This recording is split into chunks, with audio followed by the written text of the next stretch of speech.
Je me présente donc, je présente, ce webinaire, grâce à Ecoconseil dans sa démarche, je dirais, justement autour d'Eco-Oasis. Moi j'interviens à plusieurs titres, au niveau de l'Eurométropole. Déjà j'anime le club relais jardin et compostage, qui est animé par l'Eurométropole et en fait notre 10e animateur d'animation, je veux dire 10e année d'animation. Ensuite, pour le CNFPT, donc la formation, des agents, je forme ce qu'on appelle les RTS, donc les concierges, d'école sur l'Eurométropole. Et pour le CNFPT aussi, je j'accompagne les jardiniers de ville et ou les concierges d'autres villes que Strasbourg, justement sur les cours qui ne sont pas dans une démarche de végétalisation, déminéralisation, qui le seront peut-être, dans quelques années ou pas. Donc ça, c'est aussi une démarche. Et puis bien sûr, je suis aussi, formateur, CPPA, donc pour formation adulte agricole. Et globalement, je m'occupe de jardinage naturel, sur toute l'Alsace, et j'accompagne différents types de projets, notamment des jardins partagés. Donc aujourd'hui, ce que je souhaite, aborder avec vous, c'est Macro-Oasis, qui est réellement un monde vivant, bien sûr végétalisé, déminéralisé et pédagogique. Hem, Simplement quelques informations aussi que je pourrais vous redonner par la suite, si vous avez besoin, d'informations globalement sur le jardinage naturel. Donc vous l'avez, tous les enseignants et périscolaires, il y a un envoi qui est fait, de la lettre, de la newsletter, du club relais jardin compostage en tant qu'Eurométropole.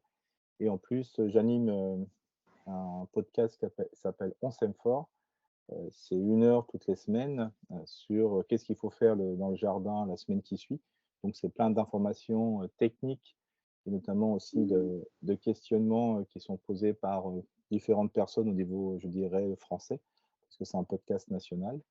Et puis si vous voulez avoir des informations aussi en plus, de la lettre d'info du club et du podcast, vous pouvez me rejoindre sur un blog où je mets tout ce que je publie. Donc comme ça vous permettra aussi d'avoir formation. Je vous ai mis mon adresse mail, qui est plutôt mon adresse personnelle, je dirais, en dehors de l'Eurométropole. Bon voilà, donc au cas où. Ce que je vous propose dans un premier temps, c'est, d'identifier une dynamique. Alors il faut savoir que le travail que je fais avec les RTS, donc les concierges d'école, sur Strasbourg, nous a permis, d'avoir déjà un document de travail sur comment on fait de l'entretien. Donc bien sûr, aujourd'hui, je vais coupler, entretien, mais aussi côté pédagogique, c'est-à-dire à travers les nouveaux aménagements et notamment, les entretiens. Est-ce qu'on ne peut pas trouver avec, les enseignants, les équipes même de parents d'élèves ou autres, des thèmes très forts au niveau, je veux dire pédagogie, en sachant que dans une cour d'école, tout devrait être pédagogique. Mais ça, c'est le rêve, mais on doit pouvoir trouver une solution. Alors, ce qui est important dans la dynamique qui a été retenue dans la gestion des espaces, perméables, alors qu'ils soient végétalisés ou non, hein, je vous montrerai la différence après, c'est de définir, les fonctions, les usages pédagogiques et les fréquentations dans les différentes zones extérieures au bâtiment. Souvent, quand on travaille, quel que soit le lieu, hein, que ça soit, pas forcément une cour d'école, mais ça peut être devant la mairie, ça peut être, sur une ville dans sa globalité, une commune. Ce qui est important, c'est à quoi sert le lieu. Et quand on va travailler sur la fonctionnalité du lieu, automatiquement, on va sûrement trouver des solutions d'aménagement et d'entretien qui répondent à cette fonctionnalité. Alors, globalement, on peut appeler ça la gestion différenciée des espaces verts sur une commune, avec la fonctionnalité. Mais dans une école, on peut aussi, bien sûr, en fonction des espaces, même si les espaces sont plus petits, trouver à chaque espace une fonction. Comme ça permet plus facilement de trouver le bon aménagement et aussi l'entretien qui va avec. Alors, là aussi, dans cette dynamique, ce qui a été choisi, c'était surtout de pouvoir maintenir et gérer, les espaces dans une gestion qui est la plus douce possible. On pourrait dire aussi, la plus écologique. Et puis engager, dans cette démarche, une démarche pédagogique en lien avec tout le monde, mais aussi bien sûr avec les enseignants, parce que ça me semble important quand même, en sachant que c'est eux qui savent faire mieux que moi de la pédagogie avec les enfants. Et ça me semble aussi important de se mettre autour de la table pour bien trouver, ben, sur le temps, comment on peut rendre un lieu pédagogique. Alors bien sûr, j'ai bien rajouté équipe enseignante avertie, parce que là, peut-être aussi, il y a de gros efforts que doit faire la maison éducation nationale, peut-être pour engager des formations auprès des enseignants, voire peut-être même en lien avec les parents d'élèves, pour justement trouver les bonnes solutions de travail. Alors avec les équipes d'entretien d'espaces verts, donc les fameux RTS, on a trouvé notre petite phrase qui nous va bien, ce qu'on appelle notre fil rouge. C'est en profitant d'une nouvelle vision sur les aménagements et la gestion des cours d'école, il faut les entretenir autant que nécessaire, mais aussi peu que possible. De plus, il faut tendre vers moins de déchets verts ou vers leur valorisation simple in situ. Donc ça, c'est la petite phrase qui anime les rendez-vous avec eux pour justement bien montrer que oui à l'entretien, mais on va trouver une autre solution d'entretien et justement qui peut être plus en accord avec le vivant et ça me semble important. Il ne faut pas oublier que dans le vivant, il y a les bestioles, mais aussi tout le monde qui est autour, c'est-à-dire l'enfant, l'enseignant, le bien sûr, la personne qui en fait l'entretien. C'est peut-être ça aussi qui est nécessaire. Et puis bien sûr, aujourd'hui, la notion de déchets verts est important et en sachant que c'est une des super ressources pédagogiques. Alors comment peut-on trouver des solutions simples pour que même en maternelle, ça soit un élément de pédagogie? Avant de commencer, sur le côté plutôt biodiversité ou le côté, hein, le petit plus pédagogique, quelques notions de nature environnement, hein, sur une dia, pour montrer que par rapport à l'aménagement, alors bien sûr, là, on va plutôt parler entretien et pédagogie. Les aménagements, c'est en concertation, donc quand il y a la création des nouvelles cours d'école. Mais l'idéal, je souhaite, voilà, vous donner une impulsion et ce qui permettra les uns et les autres, de trouver vraiment une vraie dynamique. Aujourd'hui, le but du jeu, c'est, un acteur qui est le plus important et ça tombe bien, pour, rafraîchir les cours d'école et pour faire de la biodiversité, il est exceptionnel, c'est l'arbre. Donc, globalement, tout devrait tourner autour de «l'arbre» entre guillemets et notamment, c'est les milieux vivants qui sont, autour de l'arbre, c'est-à-dire de passer de l'arbre, de l'arbuste, l'arbrisseau et sous-arbrisseau. Bien sûr, les plantes vivaces, c'est annuel, ce qu'on appelle la strate herbacée, hein, celle qui est la plus basse. Et puis, on n'oublie jamais, cette strate, qui est importante dans le milieu naturel, ce sont les plantes grimpantes. Donc globalement, une cour d'école, il devrait y avoir des arbres, des arbustes, des arbrisseaux, des sous-arbrisseaux, une strate herbacée, alors qui peut être plein de choses, hein, c'est ce qui est le plus bas, et ne pas oublier les plantes grimpantes. Donc ça, on va pouvoir trouver des solutions et comment faire que on sait très bien que dans le milieu naturel, ben, c'est l'ensemble des strates et quand elles sont ensemble, que ça fonctionne bien et qu'il y a un bien déséquilibre. Je vous mets tout de suite le côté qui est toujours déséquilibré, c'est quand il y a le pauvre arbre, je dirais, voilà, qui se trouve au milieu de la cour, au milieu d'un parking, au milieu d'une place, qui est tout seul là, qui vient d'être planté. Celui-là a des grandes difficultés. Alors souvent on dit: «Bah oui, mais il y a des grands arbres qui existent déjà dans les parcs et compagnie». Oui, mais ce qui s'est fait, c'est que les arbres étaient bien avant, ils étaient bien là avant qu'on fasse ces aménagements. Donc lui, il a pu prendre sa place, mais est-ce qu'un arbre qu'on plante tout seul au milieu d'une cour trouve sa place? Ils me le disent, ils ne le trouvent pas toujours. Donc la bonne solution qui pourrait qu'aujourd'hui, quand on fait un aménagement et que ça fonctionne, c'est de mettre, au moins 3 strates ensemble, de la strate arborescente et de la strate arbustive, voire herbacée, mais ça, c'est plus simple. Mais souvent, ce qui se passe souvent dans les aménagements, c'est qu'il y a la strate arborescente et des fois simplement la strate herbacée. Donc c'est le petit exemple que je vous ai montré en photo. Si on pouvait mettre les 3 strates en même temps, et créer ce qu'on appelle des îlots de végétation, ça serait beaucoup plus sympa, je dirais, pour les arbres et aussi pour leur reprise et leur pérennité dans le temps.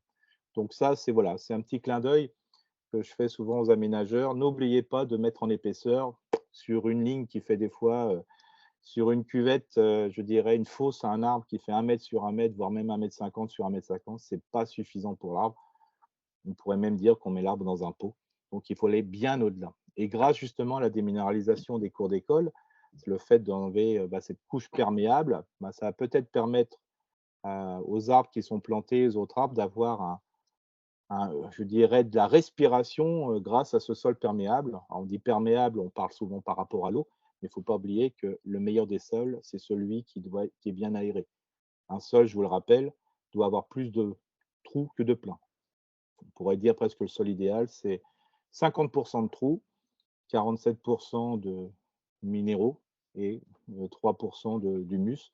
Avec ça, on a un sol équilibré. Donc, on s'approche du presque plus de trous que de plein. D'ailleurs, en forêt, on est entre 60 et 70% de trous. Donc, ça montre bien que dans une forêt, ça fonctionne bien. Donc, il faut tendre vers ça. Mais je comprends que dans une cour d'école, faire plus de trous que de plein, c'est pas toujours facile. Eric, Ouais. je me permets, Vas-y. parce que du coup, on peut comme ça vous Oui, oui, interrompre. oui, bien sûr. Ces principes, paysagistes là que vous Mmh. énoncez, c'est quelque chose qui est partagé, d'une manière générale chez les paysagistes aménageurs ou c'est quelque chose nous, qu'on doit, J'ai mettre perdu le son là, je suis dans un tunnel là. Qu'est-ce qui se passe? Non, je pardon, plaisante. Non, non, c'était la blagounette pour dire que ah, voilà, ça c'est et pas est-ce qu'il faut encore que nous, qu'on soit plus exigeants dans ah notre cahier des complètement. charges? Ou est-ce que Bah c'est de quelque chose qui est proposé de base non, par pas un du tout, hein, je fais mon minéral et après je remplis les trous, quoi.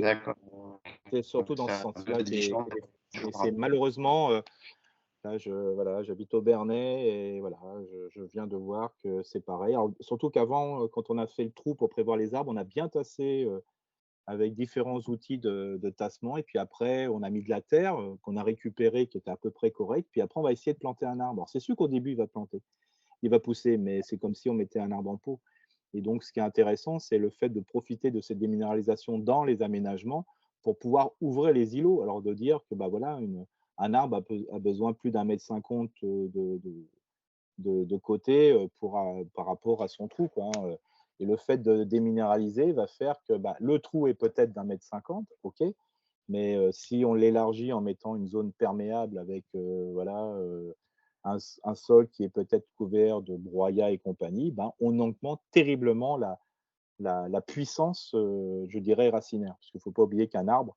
quand il s'installe, il va pousser, puis quand il va rencontrer de la difficulté parce que le monde est trop sec autour de lui, il va faire du chignon.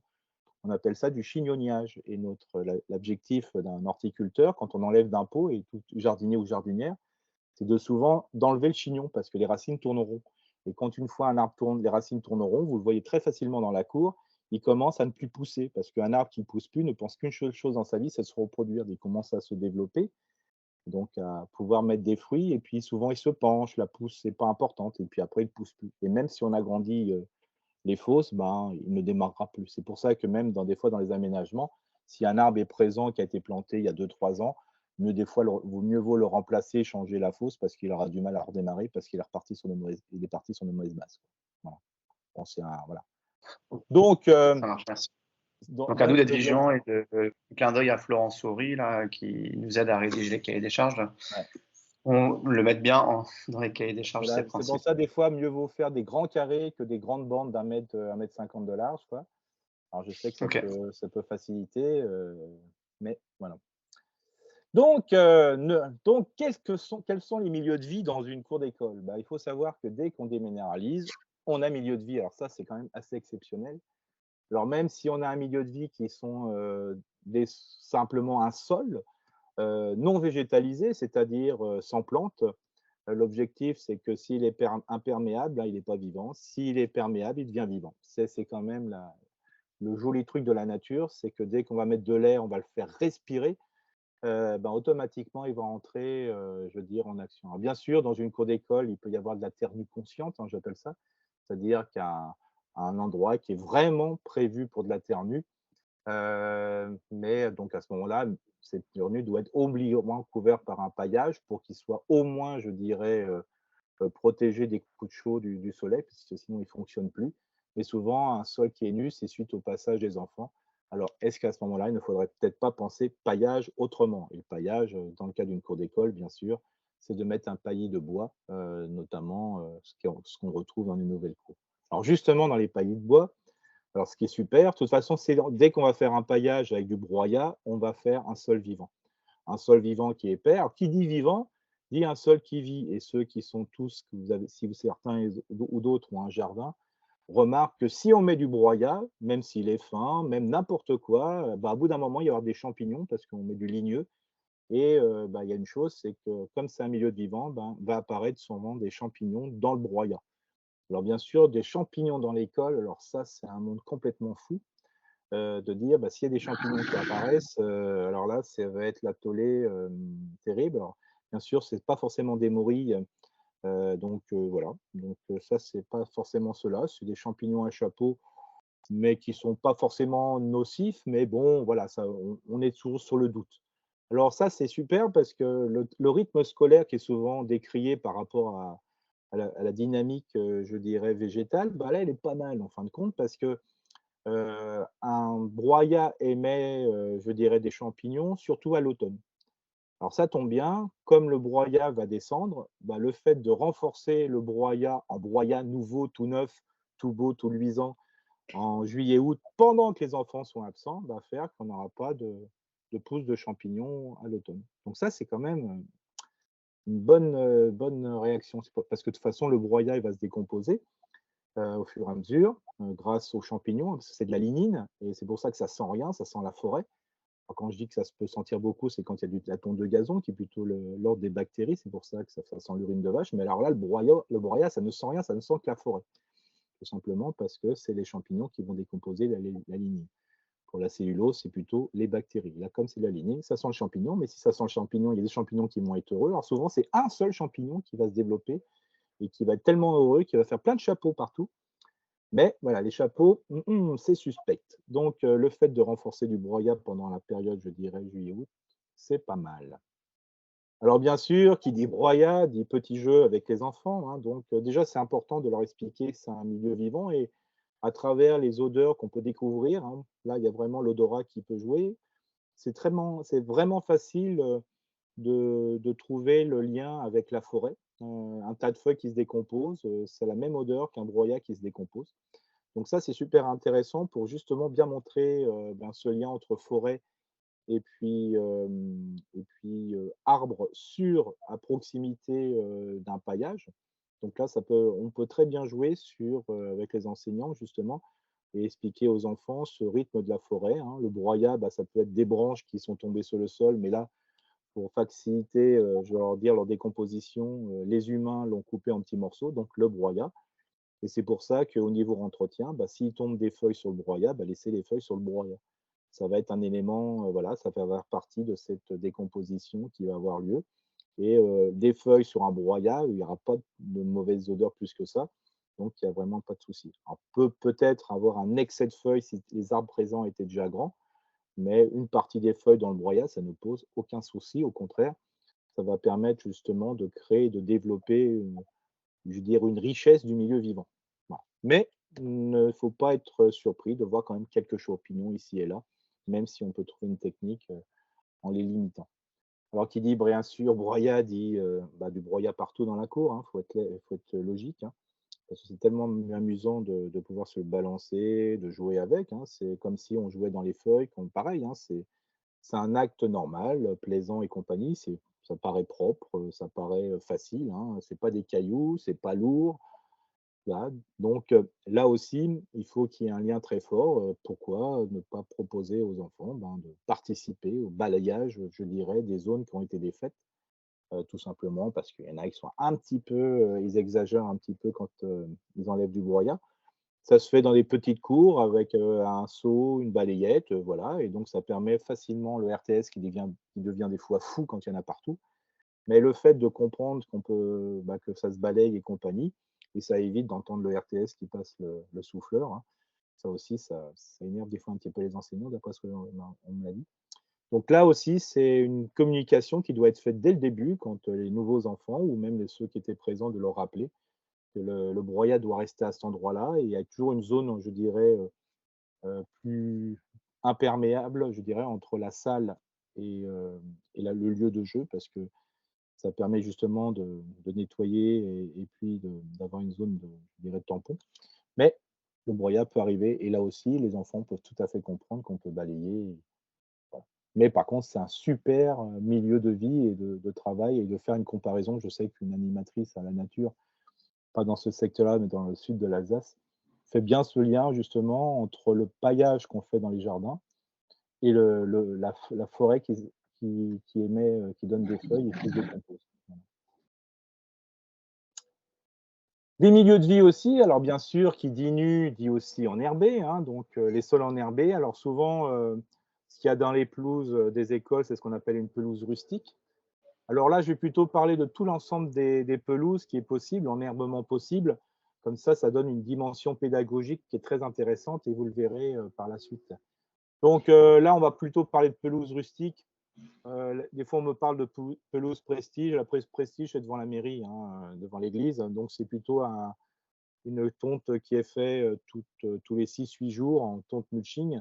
Là, c'est plutôt le règne des graminées, alors que dans l'école, ben, on a un peu de tout, voilà, notamment des plantes à caules, c'est-à-dire sans tige, hein, comme le pissenlit et ainsi de suite, tout simplement parce que souvent on laisse pousser, on n'a pas le temps. Voilà, on est pris par le temps, et puis d'un seul coup, on dit bon, maintenant je vais couper un bon coup, hop là, 3 centimètres, comme ça, et c'est là qu'on favorise les pissenlits et compagnie, bien que j'adore les pissenlits, mais le problème de tondre trop ras pose des gros soucis, c'est en cas de sécheresse, parce que là, le système racinaire est peu développé. Donc globalement, on devrait tondre au-dessus de 6 centimètres. Alors je vais tout de suite passer sur la dia supplémentaire qui est vraiment le complément. C'est ce qu'on appelle la prairie de fauche. Alors là, vous avez des exemples dans un parc, mais aussi dans une école. Donc qu'est-ce que c'est une prairie de fauche? Alors, il ne faut pas avoir peur, il ne faut pas penser qu'on est en pleine montagne et on a une prairie à vaches, hein. C'est simplement, on avait une prairie rustique et on laisse pousser une partie de cette prairie rustique en ne revenant simplement par un acte mécanique, je dirais, une fois dans l'année, c'est-à-dire fin septembre, début octobre. Et le but du jeu, pour dire que c'est conscient, bah, on fait simplement une bande. Et donc là, c'est ce qu'on appelle une pelouse rustique. Alors la pelouse rustique, elle est gérée comment? On prend sa petite tondeuse, on met une barre de coupe au-dessus de 6 centimètres et on ramasse surtout pas l'herbe de manière à laisser de l'azote sur le sol. Comme ça favorise les graminées. Par contre, dans la prairie de fauche, nous, ce qui nous intéresse, et c'est là l'acte pédagogique qui est super intéressant, c'est le fait de laisser pousser et d'exporter le déchet de fauche une fois dans l'année, c'est-à-dire fin septembre, début octobre, va appauvrir le milieu en azote, donc ça va favoriser les plantes à fleurs.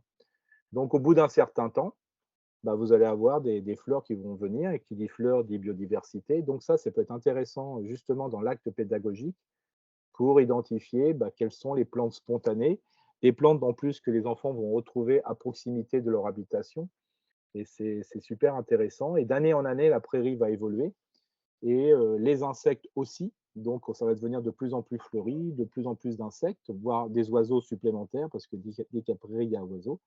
Alors bien sûr, l'intérêt, il faut que ça soit conscient, donc une petite bordure à la tondeuse, voire même si on a une grande surface enherbée dans l'école, c'est de prendre la tondeuse et faire un cheminement dans cette partie, comme vous le voyez dans la photo là, qui est fait dans un parc. Alors ça peut être un cheminement qui est fait d'une largeur de tondeuse ou de deux. Et comme ça, les enfants peuvent déambuler et peut-être mettre des petits panneaux ici et là, ou se réserver des carrés pour identifier quelles sont les plantes qui vont pousser ou qui vont fleurir. On peut faire le tempo de la plante, par exemple, son évolution, et aussi quels sont les nouveaux insectes qui arrivent, les nouveaux oiseaux quand on les observe de loin.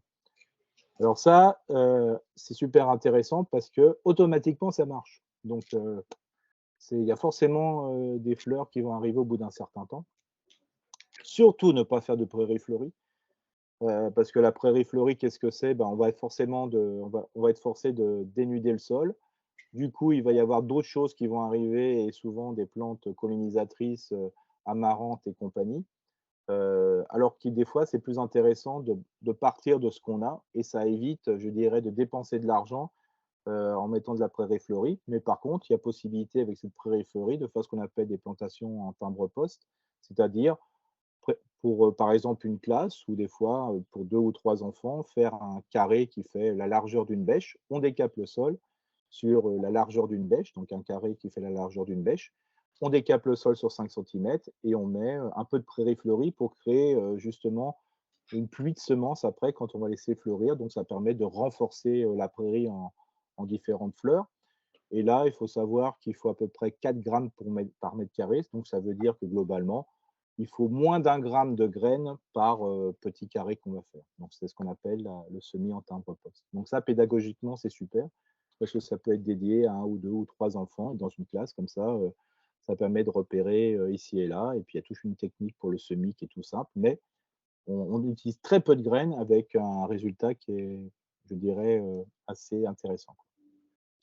Donc voilà. Alors bien sûr, qui dit, prairie fleurie et surtout prairie de fauche, dit, ben, il faut, exporter le déchet au mois d'octobre et donc bien sûr ce déchet de fauche, ben, bon, il faut surtout pas qu'il sorte de l'école, hein, parce que c'est une valeur, c'est une ressource, hein et donc bah, si on va plutôt l'utiliser pour mettre au pied des arbustes, hein. Ça peut servir aussi, au jardin pédagogique pour ceux surtout qui travaillent avec sous forme de foin, mais attention aux graines, hein, parce qu'il y a un fort développement. Et puis je vous proposerai dans le petit plus pédagogique, comment on peut faire un andin de courge par exemple, et vous verrez, c'est vraiment d'une simplicité totale, mais alors qu'est-ce que c'est pédagogique. Et est-ce qu'on peut les mettre, pardon Eric, Ouais. dans des sèches? Alors, il y en a qui le font souvent, c'est-à-dire qu'ils mettent des branches, ils mettent du foin ou des feuilles, ils mettent des branches et ainsi de suite. Voilà, ça c'est possible et ça permet de développer la décomposition de la sèche et d'augmenter le milieu. Et on peut le faire, exactement. OK. Alors comme milieu de vie, bien sûr, voilà, hein, excusez-moi, heu, il y a des milieux de vie, c'est ce qu'on a surtout les arbres et les arbustes. Alors je rappelle, un arbre, c'est une plante qui fait plus de 7 mètres et un arbuste, c'est une plante qui va de 4 à 7 mètres, hein. Donc les arbrisseaux, c'est plus petit, ainsi de suite. C'est pour ça que des fois, on est un peu surpris quand on commande un arbuste. Un arbuste est forcément une plante qui fait plus de 4 mètres, hein. Donc c'est pour ça que des fois, il y a incompréhension entre, je dirais, le pépiniériste et vous, parce que l'objectif, c'est la grande phrase philosophique qui doit vous animer tous les matins, c'est quand un arbre doit être grand, il doit être grand. Voilà. C'est-à-dire que si vous avez un arbre et que vous avez besoin de le tailler, c'est que vous êtes planté sur le choix de l'espèce, voire peut-être de la variété. Et donc, ce qui est proposé dans les cours d'école, c'est surtout que les nouveaux arbres ne doivent pas être, je dirais, taillés, sauf, alors c'est ce qu'on appelle une forme naturelle, mais en réalité, c'est plutôt forme libre parce qu'il y a quand même un tronc qui est fait. Là, vous le voyez sur la photo, avec le tronc qui est blanc, hein, justement, c'est pour éviter les coups de chaleur. Alors ces coups de chaleur seraient moins importants si on plantait des arbres autour, hein. Vous voyez, ça, c'est le bon exemple, hein, là, il y a un arbre et il y a rien. Alors que si on plantait et on mettait des arbrisseaux, des arbustes autour, bah là, justement, le tronc serait bien protégé et ça serait encore mieux. Alors bien sûr, quand on va planter des arbustes, et je redirai tout à l'heure, il ne faut pas planter des tiges de 3 centimètres, hein. Il faut vraiment planter déjà des arbustes, voilà, qui ont plusieurs années, de 3 ans. Comme ça permet d'avoir déjà une pousse assez rapide. Donc, l'intérêt, c'est que, bah, quand un arbre, on ne le taille pas, ben, globalement, ben, l'arbre est dans son équilibre. Il va bien pousser sans croître comme un fou. Par contre, il va développer son port naturel. Alors, c'est là qu'il faut des fois utiliser en Alors, fonction tu des vas des voir lieux, si c'est mieux. soit une C'est un forme truc que je connais élancée déjà, tu vois, regarde voir si c'est mieux. Et soit une puis, forme avec le élancée ou PC, soit j'ai une juste envoyé forme, un message. plus ample en fonction du Me port connecte naturel. via Android.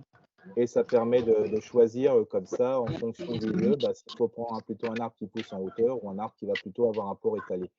Donc, si, globalement, on laisse le port naturel d'un arbre, alors plutôt là en forme pseudo-libre, bah, il n'y a pas de souci parce que le résultat sera vite atteint. Par contre, dès qu'on va le tailler, bah, un arbre qui avait un port libre peut avoir, je veux dire un port étalé peut avoir un port érigé parce que comme il est un peu excité, bah, il va pousser tout droit ou ainsi de suite. Donc, faut lui faire confiance plutôt si on ne fait rien.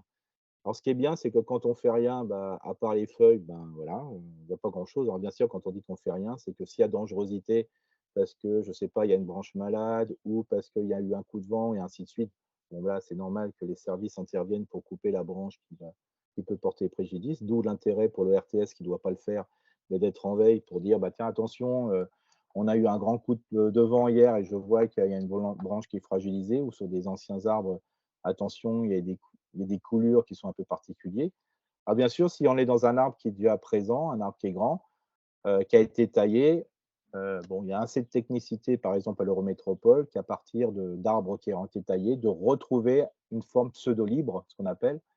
Alors c'est pas libre, mais pseudo-libre, ce qui est fait aujourd'hui sur l'Eurométropole, de dire voilà, à partir d'arbres, est-ce qu'on peut pas, qui ont été sans arrêt taillés, est-ce qu'on peut pas trouver une forme pseudo-libre d'une manière qu'on puisse ne plus les tailler. Et en plus, pour votre information, ça coûte une blinde de tailler, il y a de la dangerosité. Donc le fait de laisser faire, c'est pas de souci.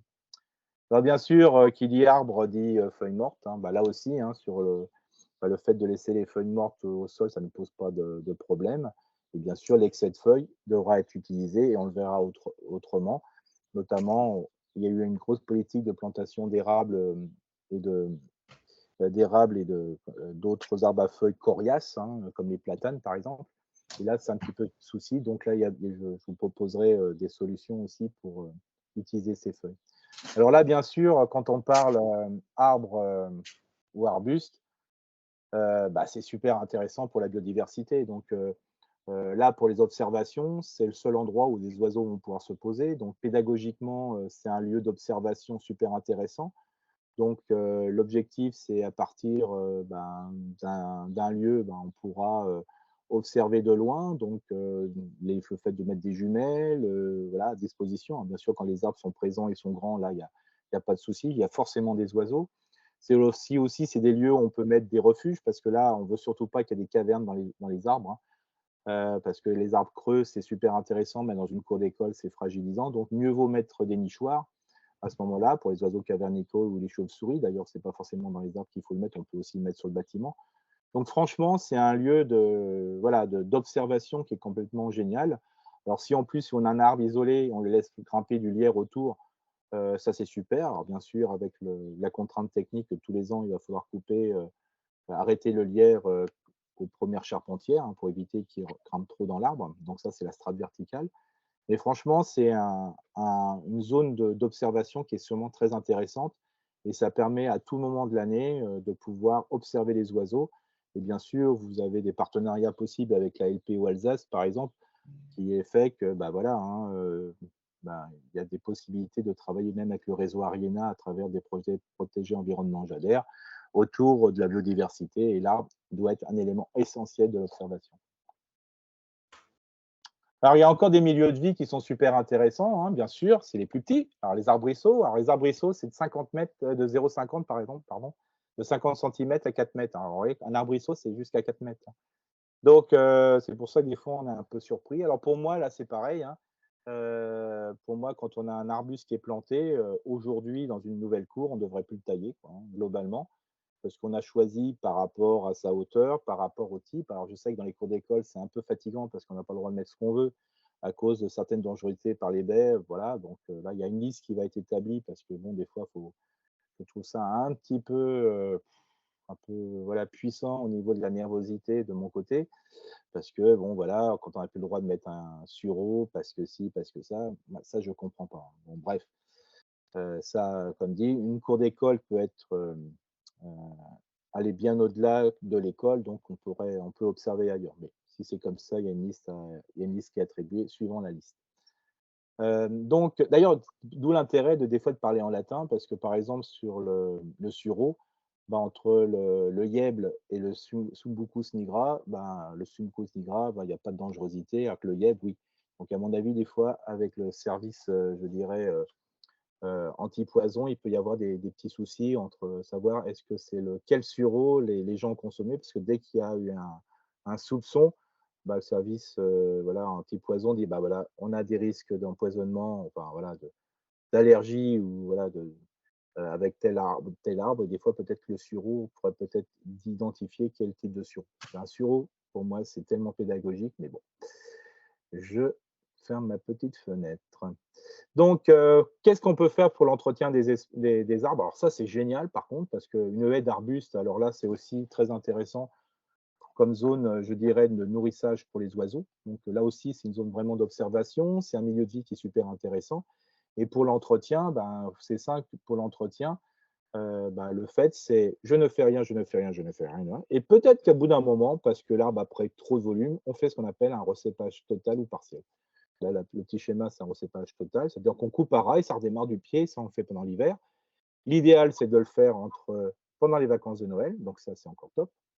Et bien sûr, le déchet qui est obtenu, soit les branches, on peut créer une haie sèche, j'en parlerai par la suite, dans le plus pédagogique, ou soit ça peut être broyé, parce que là, d'un seul coup, ce que doit être utilisé, c'est du matériel, donc du broyage qui peut être fait entre la période, je dirais, plein Noël, là. C'est génial. comme, comme il y aura beaucoup de réserves dans les racines, bah, le fait de couper à cette période va faire que l'arbre va pousser comme un fou.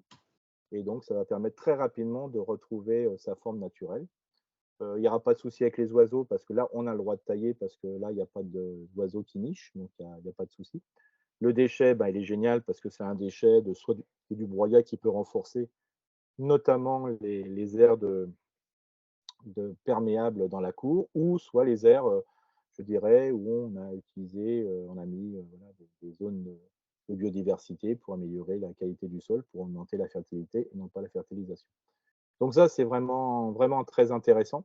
Alors bien sûr, se pose pour les anciennes écoles ou ceux qu'on a laissé les arbustes en haie, par exemple les troènes qui sont des fois en bordure de murets, voilà, sur 10, 20, 30, 40 mètres, là qui ont été taillés au carré. Alors s'il y a possibilité, ben, pareil, quand une haie a été taillée au carré pendant 15-20 ans, il faut la couper à 20 centimètres. On fait ce qu'on appelle un recépage. Alors selon l'essence, ça peut être à ras ou à 20, 30, 40 centimètres et ça va ressortir du pied tout simplement pour faire ce qu'on appelle un fameux buisson. Donc d'un seul coup, le vieux truc va paraître tout jeune. Et ce qui est intéressant pour le RTS qui des fois fait l'entretien, c'est que l'objectif, c'est ce qu'il fait pour la pelouse. Par exemple, pour la pelouse, ben, ce qu'il faisait les jours, il faut qu'il le fasse au bout d'une semaine. Ce qu'il faisait une semaine, il faut qu'il le fasse une fois par le mois. Ce qu'il faisait tous les mois, ben, il faut qu'il le fasse à l'année. Et ce qu'il faisait à l'année, il faut qu'il le fasse tous les 7-8 ans. Donc l'objectif, c'est d'augmenter, je dirais, cette fréquence, enfin, non, diminuer la fréquence, pardon, mais par contre l'étaler sur plusieurs années. Donc travailler sur du pluriannuel de manière que l'urgent ne devient pas le quotidien, parce que c'est l'urgent qui bouffe l'organisation. Et là, un arbre qui se développe, dans un premier temps, il croît, il se développe. Mais si on n'arrête pas, si on n'arrête pas de le tailler, il passe son temps à croître et pas à se développer. Donc c'est ça l'intérêt. Et une fois qu'un arbre se développe, il se calme tranquillement, il va moins pousser, il va être plus dans le développement, donc la mise à fleur et en mise à fruit. Donc c'est super intéressant. Et là aussi, bien sûr, c'est une zone de refuge et les arbres sont beaucoup plus solides à l'action, je dirais, des fois un peu turbulente des enfants. Donc ça, c'est important. Alors bien sûr, bah, que ce soit les branches qui soient broyées ou les feuilles qu'on va ramasser, ben, voilà, ça c'est le top. Alors, il y a encore des milieux de vie, alors surtout dans les nouvelles cours d'école, on a parlé beaucoup de la strate arborescente, arbustive et herbacée, et il y a cette fameuse strate dans les milieux, je dirais, naturels, qu'on appelle la strate verticale. Donc, c'est ce qu'on appelle la végétalisation des façades et des clôtures. Donc, bien sûr, il y a plusieurs types de plantes, hein. Alors, bien sûr, on va mettre des plantes vivaces, autant que possible, mais il y a les grands types. Il y a ceux qui sont vivaces, mais le problème, bah, c'est qu'au bout de l'année, bah, la partie hors de terre bah, dessèche, hein, comme le houblon. Alors, c'est des fois une très bonne idée de vouloir mettre du houblon en Alsace, hein, c'est quand même, voilà, ou mettre des annuelles comme les hipponées.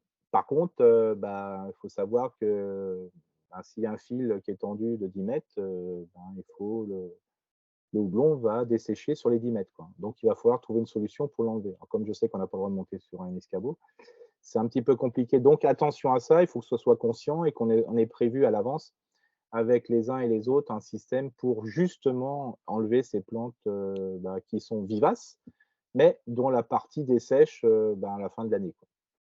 Et puis, vous avez les plantes vivaces, hein, c'est-à-dire qu'elles sont permanentes, je veux dire, en totalité. On va trouver le lierre, les actinidia, bien que le lierre, on ne peut plus se le mettre, hein, mais bon, les actinidia, par exemple, les kiwis, on peut mettre des ronces sans épines. Et donc là, ça permet justement de rafraîchir les surfaces, d'avoir des lieux de biodiversité super intéressants. Mais il ne faut pas forcément, bon ça c'est qu'un avis personnel, faire de la végétalisation de façade pour créer de la végétalisation de façade, hein, parce que des fois, on crée de la plantation sur les surfaces, mais il faut tellement de carbone et ça coûte tellement d'efforts en eau que des fois, je ne sais pas s'il y a beaucoup d'intérêt, hein. Quand on le voit hein, sur des projets pharaoniques, là, mais voilà, il y a toute une canalisation parce qu'une plante, je suis désolé, il faut qu'elle soit arrosée, hein. La plante qu'on arrose le moins, c'est celle qui part du sol, hein. Donc ça, c'est la plus efficace. Donc là, bien sûr, là, je ne suis pas expert là-dedans, mais sur des façades, voilà, pour moi, il faut arroser, hein. Donc il faut faire un système, et comme l'eau, c'est compliqué, mieux vaut peut-être une plante qui pousse du sol. Par contre, c'est vrai que dans le sol, il ne faut pas lui réserver que 20 centimètres de large. Il faut qu'il y ait vraiment un, je dirais, une fosse pour la plantation qui soit conséquente. Parce que le long du mur, c'est pas top déjà. mais il faut une super fosse, hein, parce que sinon, la plante ne va pas grimper très fortement. Donc ça, c'est un milieu qui est super intéressant et bien sûr, pédagogiquement, bah, bien sûr, quand il y a de la végétalisation sur le mur, il y a beaucoup d'observations à faire et c'est super intéressant de travailler justement avec les enfants. Ben, comme c'est une plante, qui va pousser, je dirais très rapidement sur une année, on peut très bien faire des maths avec parce qu'on va trouver, le sens de rotation et le nombre de fois, que va revenir le bourgeon, hein, par exemple, donc ça peut être voilà, ça peut être vraiment une source, très intéressante d'observation, surtout si on va travailler sur de la plante annuelle où il y a forcément une floraison, je pense à l'hypomée. Eric, je me permets Ouais, encore une question. oui, vas-y. Heu, je me dis, c'est peut-être ça peut être adapté à certains espaces. Là, on a des cours, d'école ou de petite enfance qui sont, sur, dalles sur clos, donc on peut pas, Non, forcément planter, voilà. Est-ce non. qu'on arrive à faire pousser de la végétation verticale quand même, dans des pots? Alors, il faut savoir que si on va mettre un pot et on verra après, il faut que s'il y a pot, c'est que pour plante annuelle déjà, parce que ça, j'y crois pas, parce qu'au bout d'un moment, la plante vivace va crever parce qu'au début, elle se sent bien et puis après, une fois qu'elle va vouloir se développer, elle ne peut plus. Donc sur l'hypomée, par exemple, c'est possible. Par contre, il faut que ça soit un pot qui fasse au minimum, heu, au moins 50 centimètres de haut. Donc ça veut dire 50 sur 50. Donc là-dedans, ça peut pousser. Par contre, c'est que sur de la plante annuelle, ça peut être du haricot rame, par exemple, de l'hypomée, voilà. Mais le reste, ça pousse pas, quoi. Pas possible. OK. Parce que ça va pousser au début et après, malheureusement, il va y avoir ce fameux chignonnage qui va se faire dans le pot et c'est une catastrophe, quoi. Et puis, il faut arroser, quoi. C'est ça le problème, quoi. Et puis au bout d'un moment, je pense que la plante, elle a plus de ressources aussi dans C'est son ça. C'est quand elle fait du chignon, vous savez, quand elle tourne en rond, c'est un peu comme nous, hein, quand on commence à tourner en rond dans son appartement, c'est qu'on manque peut-être d'espace, quoi, ou d'activité, quoi. Bah, la plante, quand elle tourne en rond dans le pot, bah, au bout d'un moment, elle peut plus, quoi. Et Sauf par contre, si on met à manger sans arrêt, quoi. si on a un espace de pleine terre à quelques mètres de la dalle Ah sur bien clos, sûr! on peut faire Ah bah, là, ouais! on peut dire ça Ah bah, commence de l'espace pleine terre et on le fait cheminer vers, exactement, ça peut être, ça peut paraître même à 5, 6 mètres, 10 mètres même s'il faut, hein. d'accord, OK, ouais. Ah, c'est ça, alors Ouais, là, c'est le top du top, hein, parce que quand une plante se sent bien, elle a envie de ramer, je peux vous assurer une plante, si on lui met un vrai support, parce que c'est le support qui va la renforcer, parce que l'objectif d'une plante, c'est de mettre ses feuilles en position idéale pour la photosynthèse et aussi pour la floraison. Une plante qui n'arrive pas à trouver son support, ben, elle passe sa vie à chercher son support, elle est pas bien fixée. Une fois qu'elle sent qu'on s'intéresse à elle et elle a un bon support, après elle est complètement fofolle, hein. Parce qu'elle se dit: «Ça y est, j'ai trouvé ma solution pour mettre sans trop d'efforts, sans faire trop de j'ai trouvé mon arbre en fin de compte». Voilà, c'est dans la strate verticale, c'est ce qu'elle se dit. Il y a des arbres qui dépensent beaucoup d'énergie pour faire un tronc droit, mettre ses feuilles en position idéale pour la photosynthèse. Il y en a un autre, je vais servir ce tronc. Bah, une fois qu'une plante a trouvé son tronc, eh ben, c'est le bonheur absolu. Mais il y a des Quel essences qui sont limitées, pardon, excusez-moi. Oui, C'est juste une question. Il y a des essences qui sont limitées quand même dans leur développement. Il faut qu'on soit attentif à ça si on la met trop loin de son support, non? J'imagine. non, bah, disons que si on fait par exemple, le principe c'est d'avoir de la pleine terre, quoi. Je dirais par exemple, si vous prenez le cas de certaines glycines, clématites, ben, même des fois 5, 6 mètres, c'est pas grave. Ou une vigne, regardez une vigne, bah, des fois, il y a des vignes qui démarrent très, très loin, hein, et puis après, on la met à plat et ça fait des super belles fenêtres, au niveau alsacien, hein. Quand vous avez, par exemple, un support, bah, le principal, c'est le démarrage, quoi, hein. Et des fois, souvent, on regarde dans les villes, bah, des fois, il y a de la terre et c'est pas loin d'une gouttière, voilà, donc ça permet d'avoir de l'humidité. Non, non, ça peut démarrer très, très loin, quoi. OK, merci. Ça peut être le kiwi, par exemple, ça peut être 5, 6, 7 mètres du démarrage, hein. C'est impressionnant, quoi. Ah bien sûr, comme dit, l'idéal, c'est quand ça démarre à l'endroit où il faut. Alors les petits plus pédagogiques. Alors, bien sûr, nous sommes dans une école, il faut de la pédagogie et c'est normal. Alors vous avez vu depuis le départ là, c'est la les 4, il faudrait qu'à l'ESP ou en formation, il y a un véritable, action qui soit faite autour, des strates, au niveau naturel et on les retrouvera dans la cour d'école. Ça, c'est fabuleux. Mais quels sont les aménagements?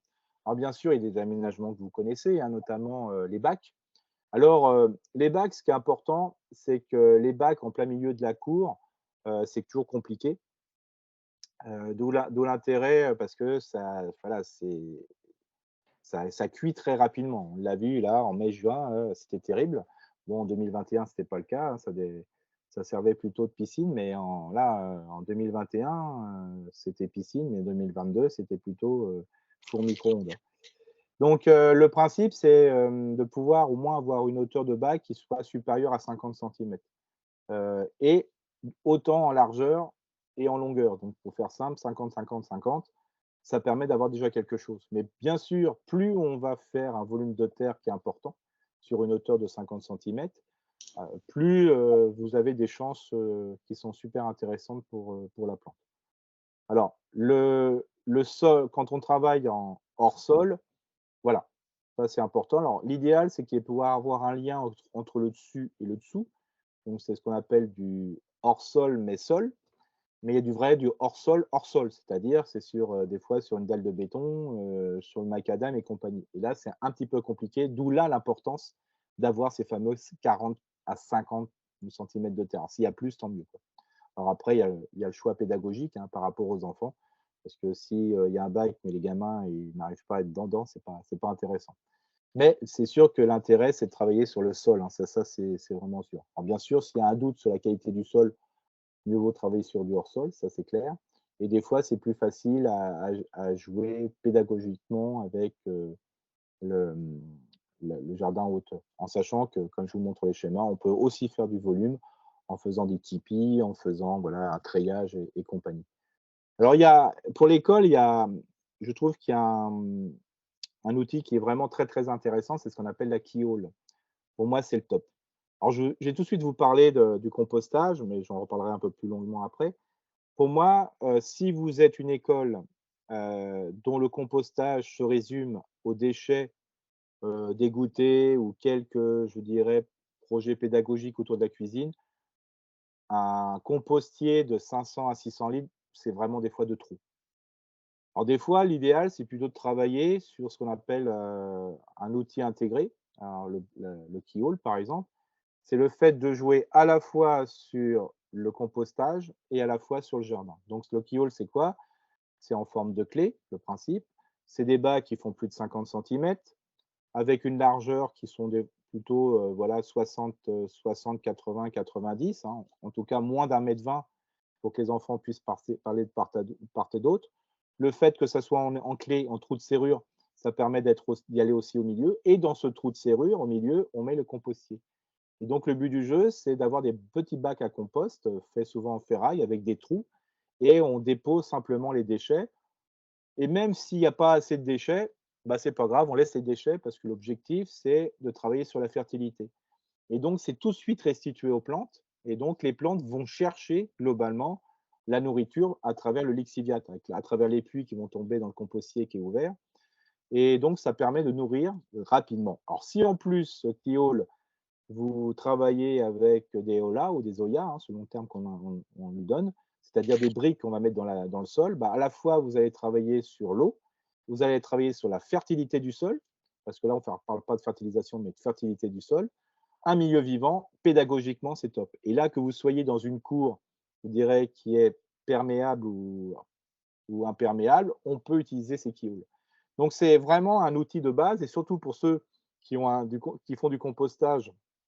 Et on le sait très bien, le compostage ne marche que s'il y a beaucoup de déchets qui travaillent. Parce que si la boîte à compost, le compostier, ça ne sert simplement à mettre des déchets de gazon, ou les feuilles, ou des fois même les vélos, des gamins, ça va pas marcher, quoi. Il faut que ça soit actif et dynamique. Et là, en fin de compte, on fait pas du compostage. On met des déchets, des biodéchets, et simplement, ça va se décomposer tranquillement, quitte à même pas à vider, les compostiers.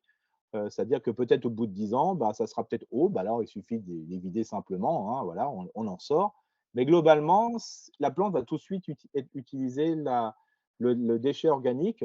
Ça peut être la pomme, ça peut être l'épluchure de pomme qu'on va remettre, ça peut être, je sais pas, il y a eu un travail pédagogique autour, je sais pas, des plantes, du persil, du basilic, des choses comme ça. Donc voilà, c'est vraiment très, très simple. Voilà. Bien sûr, on en reparlera si dans l'école, il y a un véritable travail autour de l'acte de compostage avec beaucoup de déchets, des fois même quelques apports des parents.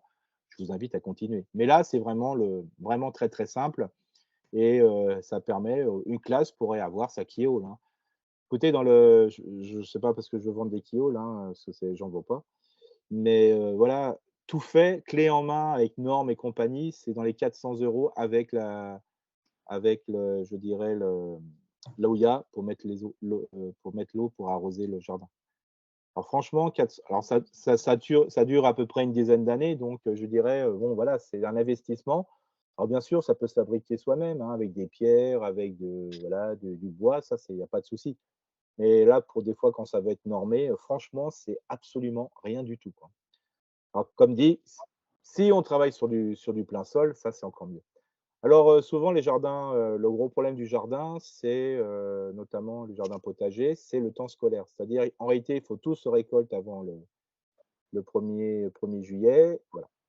Alors, en sachant qu'il y a des enseignantes et des enseignants qui ont dit: «Bah, voilà, on prend le cas de dire aux enfants, ben, voilà, on va plus vraiment s'en occuper, donc au mois de septembre, ben, ça sera peut-être mort, ça sera» voilà.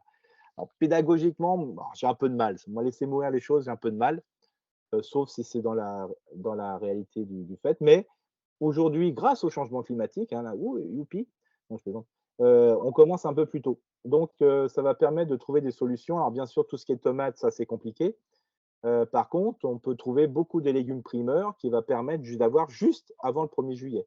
Et on le verra après avec les petits fruits, ben, on trouve aujourd'hui des solutions pour que tout soit récolté au 1er juillet. Par contre, si on doit passer juillet-août, il y a des légumes qui vont passer juillet-août et qui produiront plutôt, au mois de septembre, notamment certaines courges qui sont un peu tardives, comme la butternut. Mais, l'idéal, c'est pouvoir trouver des choses qui produisent très rapidement. Alors la laitue, les haricots verts si on les a semés de bonne heure, donc parce qu'il faut 60 jours, les radis 18 jours, hein, des radis c'est 18 jours, la salade repiquée c'est 4 semaines. Donc en jouant là-dessus, les enfants peuvent repartir le 1er juillet en sachant que ce qui va rester sera viable. Alors bien sûr, si on peut mettre en place un système d'arrosage en y allant une fois tous les semaines, une fois tous les 10 jours pour, remplir les zoyas, bah, c'est pas mal. Donc là, le choix des plantes est important pour pas créer de la frustration aussi bien de l'équipe enseignante. Et puis, je dirais pas qui, hein, mais c'est globalement les RTS, des fois, ils n'en peuvent plus parce que, ils voient que, bah, tout crève, voilà et on leur demande souvent, bah, de nettoyer comme ça et ça, c'est pas ça manque de voilà, c'est pas motivant, quoi. Si on il y a un travail de fond qui est fait avec les RTS sur ce qu'il faut mettre, avec le bon choix pour pas qu'il y ait trop de travail pendant juillet, août et compagnie, je crois que tout le monde peut trouver une solution. Voilà, ça me semble, important. Alors bien sûr, côté entretien, ben, les bacs en hauteur, ça demande presque pas de boulot, à part d'apporter du compost, s'il en faut. Parce que si on travaille beaucoup sur le compostage en surface, c'est ce qu'on appelle le paillage, bah, ça se suffit à lui-même, hein, parce qu'on met beaucoup, beaucoup, beaucoup. On peut mettre beaucoup de feuilles dessus. On peut mettre aussi, des voiles dessus, on peut faire des mini-serres dessus, donc on peut avancer et retarder. Franchement, c'est des supports qui sont super intelligents. Mais il faut que ça soit dynamique. Voilà, c'est tout.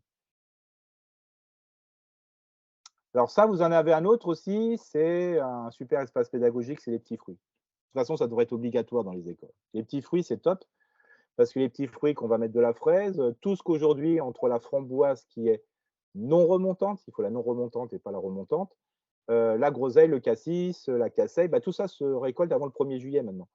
Donc ça, c'est vraiment le top pédagogique parce que les enfants voient la mise en feuille, la mise à fleurs, la mise à fruits et puis ils peuvent récolter les fruits. Donc ça, les petits fruits, c'est vraiment le top et puis bon, franchement, pour tout ce qui est petits fruits, ben là, il y a aucun risque, hein. Alors après, on peut dire qu'il y a du risque partout, mais c'est facile d'entretien.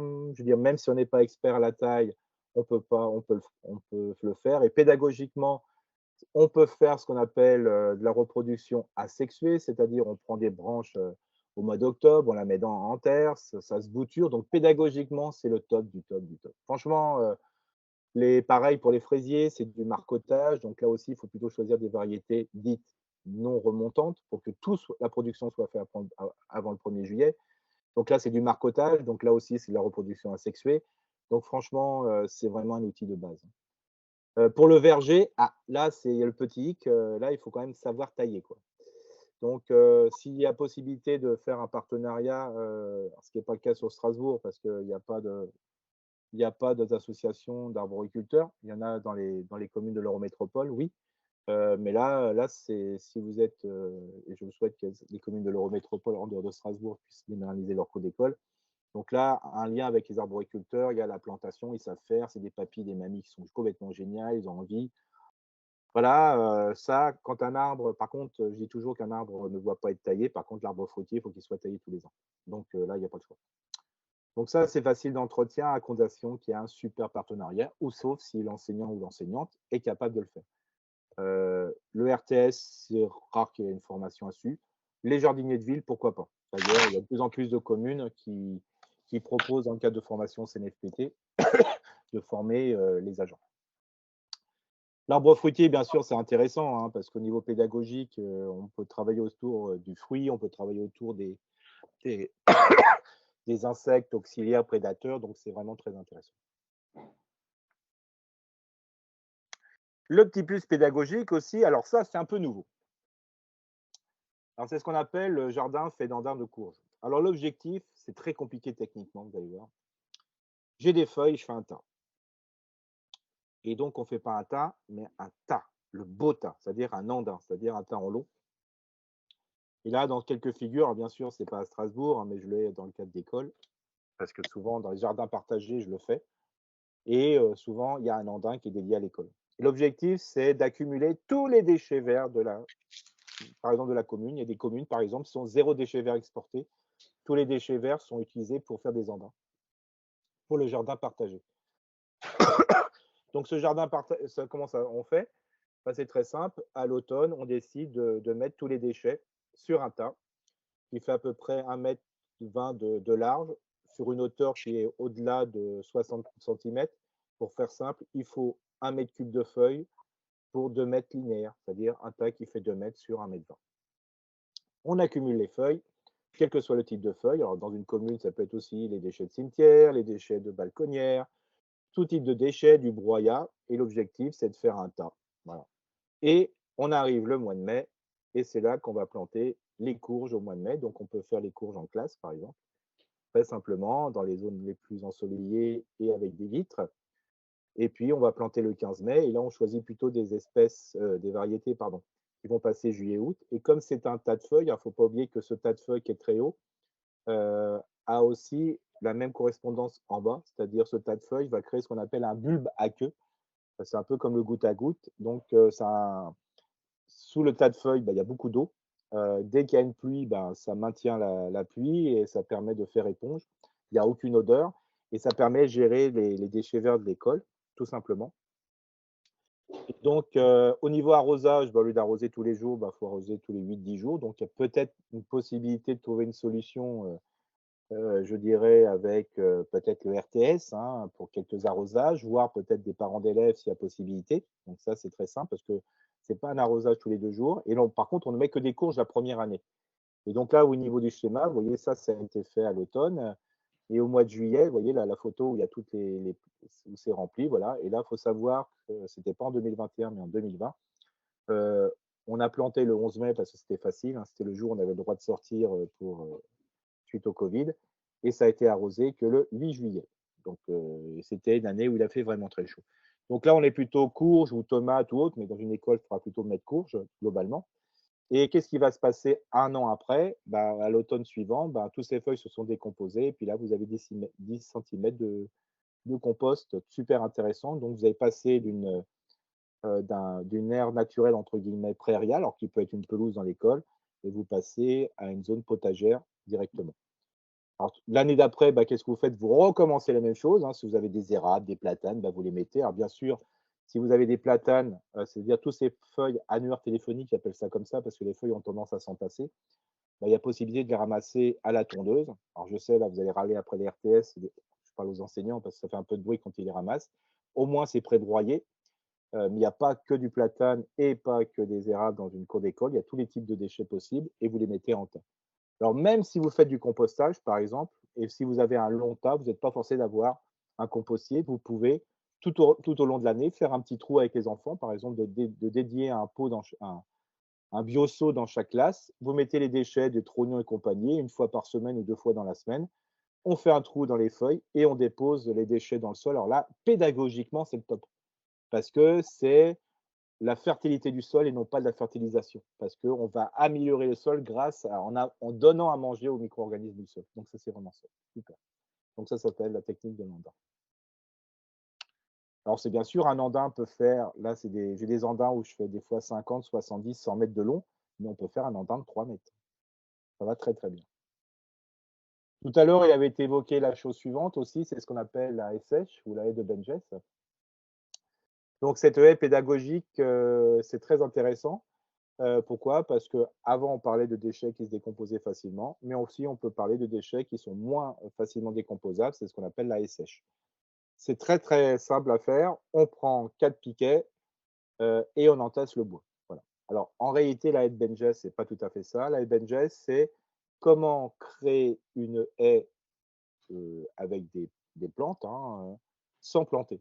Alors le but du jeu, c'est qu'on va accumuler des branches en tas sur une hauteur d'1,20 m sur un largeur à peu près d'1 m, 2 m là, et on va créer des milieux de vie. Et donc les oiseaux et puis les rongeurs vont installer leur garde-manger, ils vont faire leur petit caca, leur petit truc.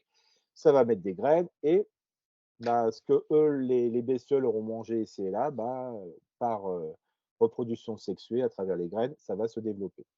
Là, je vous propose une technique à l'alsacienne, c'est-à-dire un peu rangé, un peu carré, c'est de mettre 4 piquets, large, je dirais de 50 cm, 60 cm, haut d'1 m, 1,20 m, voilà.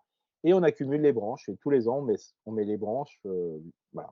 Même les enfants peuvent le faire. Il n'y a rien de compliqué. Ça peut être fait lors d'une pratique. On ramasse le bois, on le met dessus. Et puis, si on met des branches qui ne sont pas trop grosses, parce que les grosses branches, pour moi, ça doit être une utilisation haute. Ça peut être un tas de bois qui va rester plus longtemps. Et ça va se décomposer au fur et à mesure. Ça peut servir de séparation entre, je ne sais pas, un lieu de jeu par rapport à un autre. Ça peut être l'endroit où on peut mettre le compostier, ça peut être l'endroit entre le jardin pédagogique et la cour d'école, voilà. C'est un milieu qui est aéré, c'est le meilleur hôtel insecte du monde, parce que ça crée un milieu de vie. Et puis voilà, ça sent rien, c'est facile, il n'y a pas de dangerosité. S'il y a des arbres qui sont coupés justement par élagage total ou partiel, on peut les accumuler. Donc voilà, c'est vraiment vous en trouvez peut-être ici et là. Par exemple, l'autre fois, j'étais dans Corosberg, quand il y a un peu de coulée de boue, justement, le principe, c'est de faire des hedges un peu plus basses. Ça permet de retenir quelques petites coulées de boue. Voilà, ça peut servir ça. Mais j'en connais, voilà, j'en installe un peu partout. C'est vraiment très, très intéressant, quoi. Et vraiment, ça peut servir aussi de support pour mettre des courges dessus, des fleurs. Enfin, on peut tout imaginer, quoi. Et c'est pas moche. Voilà. Et excusez-moi, les haies, elles apparaissent au bout de combien de temps, du coup Alors là, dans ce cadre-là, ça apparaît pas parce que Oui. c'est plutôt la haie sèche qui est maintenue et on n'essaye pas de développer entre guillemets des plantes. Par contre, si on le souhaite, vous avez très rapidement des choses qui vont pousser de la base. Mais il faut que le tas soit un peu plus large pour que c'est la biodiversité qui va venir les graines, quoi.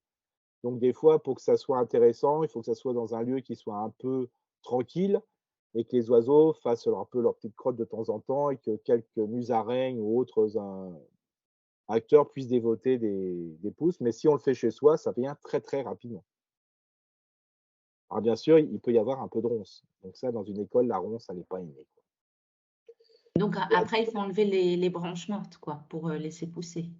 Non, non, non, non, non, non, Ah mais non? laissez. Ah non, une fois que ça pousse à travers, quoi. Ah d'accord.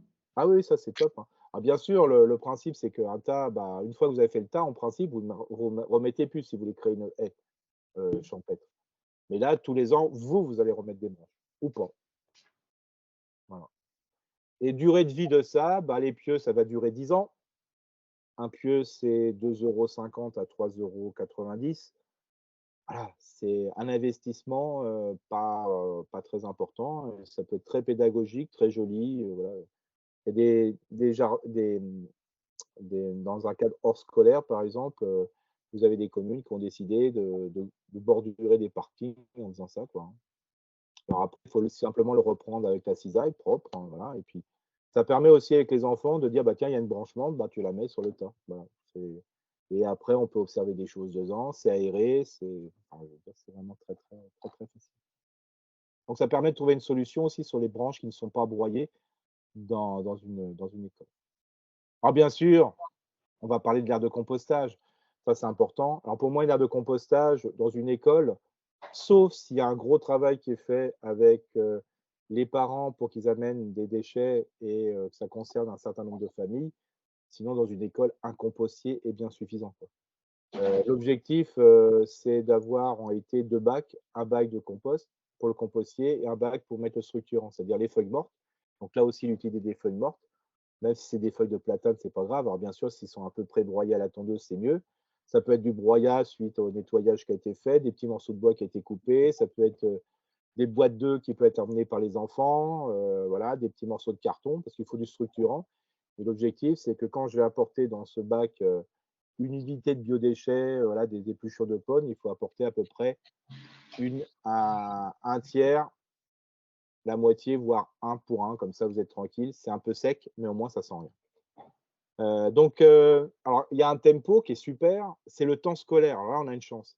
Parce qu'il ne faut pas oublier que le jardin, il y a un tempo. Le premier jour du jardin, c'est le jour où il tombe le plus de feuilles dans la commune. C'est-à-dire, pour faire simple, entre le 25 octobre et le 25 novembre. Donc, ça correspond presque à la rentrée. Donc, c'est le temps de la forêt, c'est-à-dire le jour où il tombe le plus de feuilles en forêt. Et c'est là que commence l'année jardin. Donc, pour faire simple, l'année jardin 2023 va commencer en réalité entre le 25 octobre et le 25 novembre.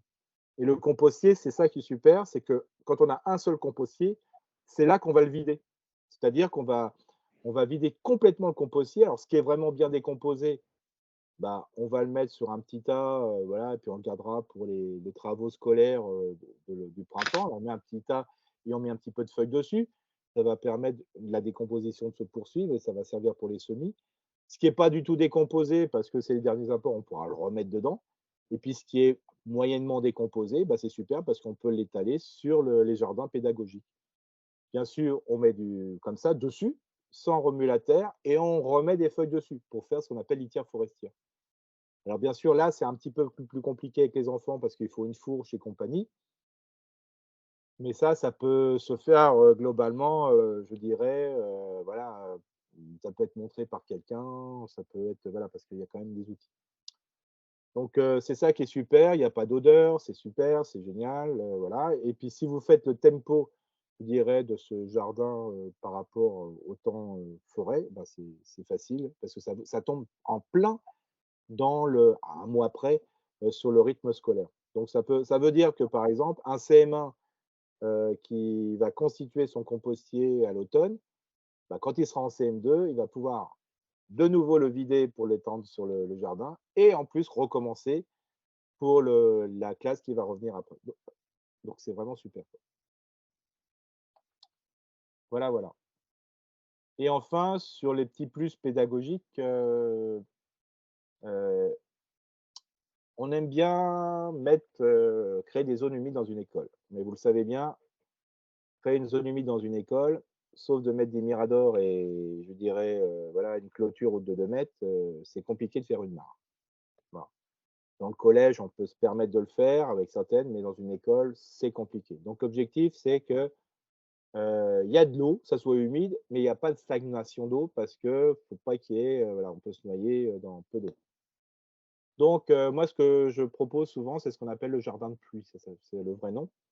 Donc c'est une zone, humide qui est temporaire, c'est-à-dire qu'en fin de compte, c'est de l'eau qui s'infiltre dans un sol. Donc c'est un point humide dans une cour et ce qui est assez intéressant, c'est que ce point humide, bah, va créer une zone qui est plus hydromorphe, c'est-à-dire qu'elle a moins cette capacité à bien respirer. Par contre, elle permet la plantation de différents types de plantes et notamment, les fameux saules.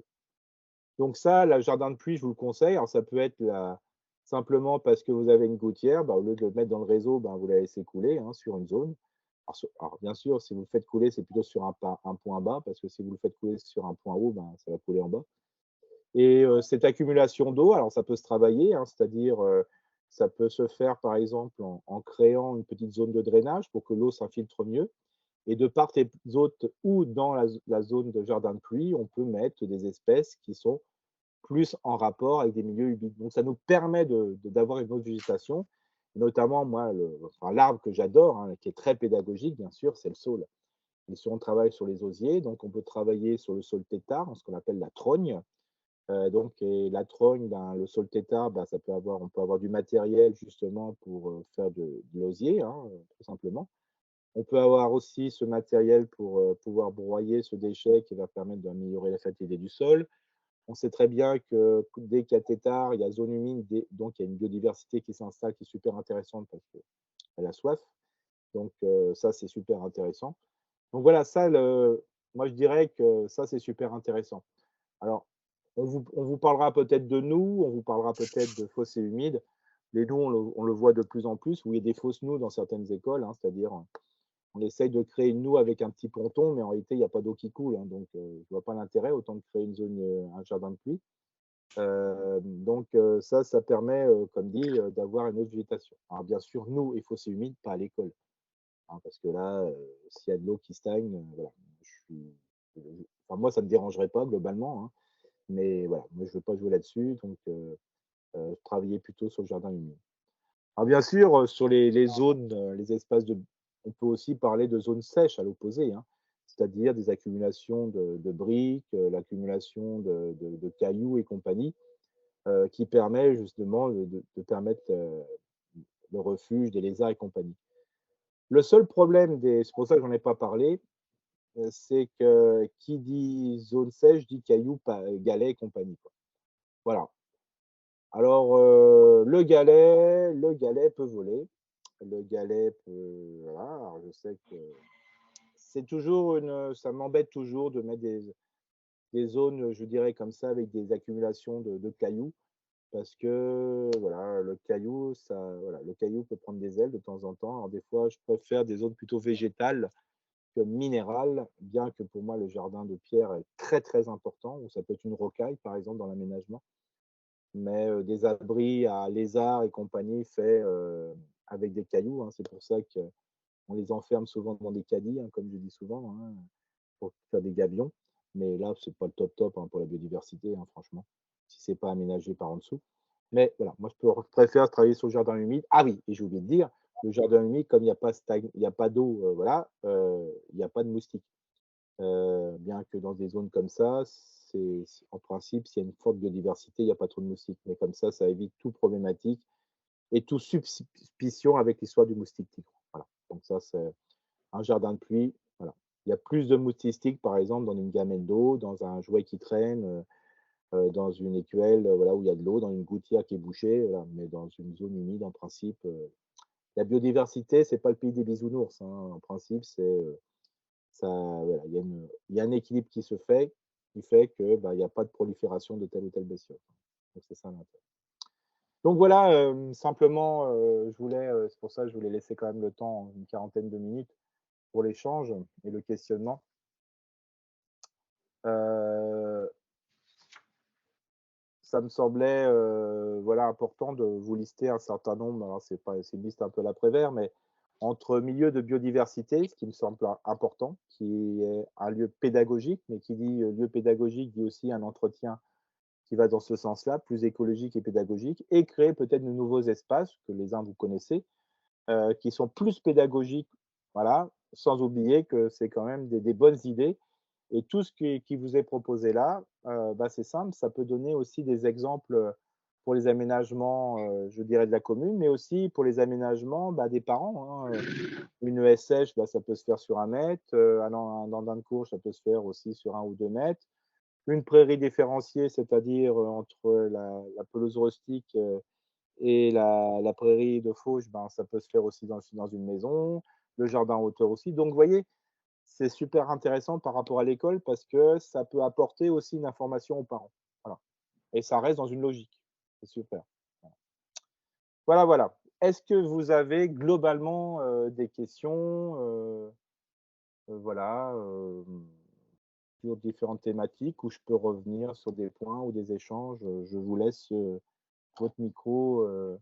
Voilà, soit vous faites un chat et moi je le vois arriver, ou soit vous pouvez, comme on n'est pas très nombreux, je crois, vous pouvez voilà, vous exprimer et je répondrai au fur et à mesure. Alors, c'est à nouveau moi. Je voulais savoir sur les haies sèches. Déjà, là, en fait, est-ce qu'on peut pas laisser une zone où on laisse pousser la haie? Est-ce que les haies qui poussent, elles sont plus fortes en fait, ou c'est pour une économie? Enfin, en dehors de l'intérêt de la haie sèche en elle-même, je veux dire. Bah, l'intérêt de la SH, c'est surtout une séparation, voilà, qui peut Ouais. être, ça peut être super intéressant et de gérer le bois en excès.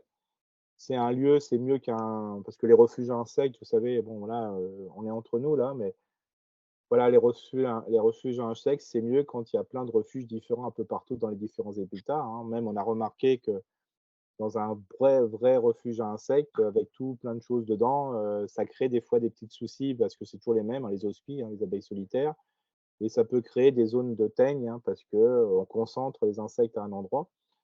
Donc, des fois, ce qui est intéressant, c'est d'avoir un peu partout. Dès que vous allez mettre un jardin en volume notamment, ben, vous aurez des oiseaux, qui vont se poser. Voilà. Alors bien sûr, si vous avez une grande école, bah, le fait de un tas de bois, c'est génial, hein, qu'il soit rangé ou pas rangé, c'est vraiment une zone de biodiversité super intéressante, hein.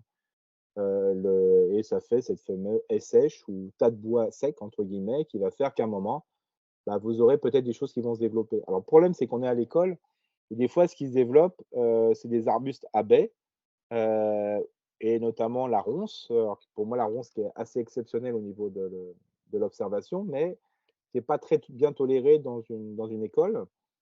Vous avez peut-être des baies qui vont arriver qui sont peut-être, pas autorisées dans l'école, par exemple des taxus, parce que les oiseaux ont été mangés ici et là, quelques baies de dif et ça va se développer. Donc vous serez à même de supprimer peut-être, parce qu'on n'a pas le droit en raison de le côté nocif dans les cours d'école. Donc voilà. Mais après, on peut gérer facilement, hein. Alors bien sûr, dans un périscolaire, par exemple, dans un endroit, dans un jardin, je dirais, dans le presbytère qui est mis à disposition de l'école. J'adore ces jardins-là parce qu'on n'est pas dans la contrainte de l'école. C'est-à-dire qu'on est hors, milieu de l'école, donc on peut avoir d'autres choses comme si on se trouvait en forêt et compagnie. Donc ça permet d'avoir une action très forte pédagogique pour expliquer aux enfants que tout ne peut pas se manger et ainsi de suite. Voilà. Mais est-ce que les haies qui poussent naturellement, elles sont plus résistantes que si on Oui, en avait planté une ça c'est clair ou si parce on... que, Ouais, c'est ça. ne poussent que les plantes qui y sont bien, quoi. Ouais, Et d'accord. puis en plus, le fait qu'il y a une décomposition de bois, ça va améliorer la fertilité du sol, ce qui est pas le cas des fois quand on plante une plante. Et puis en plus, ce qui va se passer, c'est que ça va mieux garder l'eau et ne va ne pousser que la plante qui est adaptée. Et j'avais une deuxième question, mais sinon je laisse mon tour s'il y en a d'autres. Moi, je suis représentante parents d'élèves et on a un compost Oui. dans l'école qu'on gère, donc avec Mmh. les apports des familles. Ouais, c'est Donc super. déjà, vous parliez du compost, c'est-à-dire que vous suggérez quand même que dans toutes les écoles, à minima, il y a un bac, même si les familles apportent pas. Et après, Alors, quand il y a l'apport des ouais, familles ou éventuellement des professionnels de l'école, hein, on ouais. pourrait aussi voir les choses comme ça. Finalement, actuellement, la mairie, elle laisse un peu les parents d'élèves gérer tout seuls. Est-ce que vous Mmh. ne pensez pas que... Enfin, quelle est votre position sur le sujet, quoi? Est-ce que le Alors, pour RPS moi, pourrait pas... Ou est-ce qu'on peut le laisser mûrir tout seul? alors Enfin, le voilà. principe, c'est que, il faut toujours, choisir son mode de compostage par rapport à la quantité de déchets que l'on a. Ça, il faut pas adapter l'apport, par rapport au bac qu'on a. Donc c'est-à-dire que si on a peu d'apport, je vous conseille, c'est de pas faire de compostage et de le faire simplement sous forme de keyhole, c'est-à-dire de mettre un 2 petits bacs comme ça et de laisser faire, voilà. Ou de le mettre, si vous avez fait un andin de feuilles, de mettre les déchets dedans, voilà. Et si vous avez beaucoup d'apports, il faut plutôt avoir des compostiers de 600 litres et d'en avoir un pour commencer. Après, s'il y a une organisation qui se fait avec les parents, bah là, il faudra passer à 2 compostiers ou 3 compostiers avec le système, c'est j'ai un compostier d'accumulation et une fois que ça va jusqu'en haut, je le vide dans celui de maturation. Donc j'ai un compostier d'accumulation, une fois que ça va jusqu'en haut, je le vide pour le mettre dans celui de maturation et ainsi de suite. Mais ça, il faut que ça soit fait en interne. Ça peut pas être le RTS qui le fasse. Parce que ça, c'est quand même un travail en plus, quoi. Donc, s'il y a une logique qui est faite avec les parents, comme toute aire de compostage partagée, comme il ne faut pas le vider tous les 5 minutes, ça se fait peut-être 2 fois ou 3 fois dans l'année au grand maximum. Bah, l'effort qu'on a fait d'apporter des déchets, on peut aussi le faire pour vider d'un compostier à un autre. Donc, c'est pas, voilà, on n'a pas besoin de le retourner tous les 5 minutes. C'est vraiment pas grand-chose à faire, quoi. Donc, je crois que avant de mettre une aire de compostage partagée au sein d'une école, il faut déjà mettre l'organisation qui peut se faire avec les parents d'élèves, quoi. Ça, c'est top. Ouais. Mais donc, Surtout vous que les dites parents qu'il n'y a d'élèves, pas, il y a pas pardon? besoin de le retourner tous les 2 mois. Vous dites, il Ah bah non, suffit pas de du tout. Bah non, transvaser. vous avez un bac d'accumulation, faut mettre par contre ce structurant. Donc le fait que, par contre, que le RTS dise, vous dites au RTS, bah voilà, j'ai mon bac, hein, est-ce que quand vous ramassez des feuilles, vous le mettez dedans. Si vous avez du brouillard, vous le mettez dedans. Bah ça, c'est les premiers à le faire, hein. S'ils savent où il faut le faire, il n'y a pas de souci.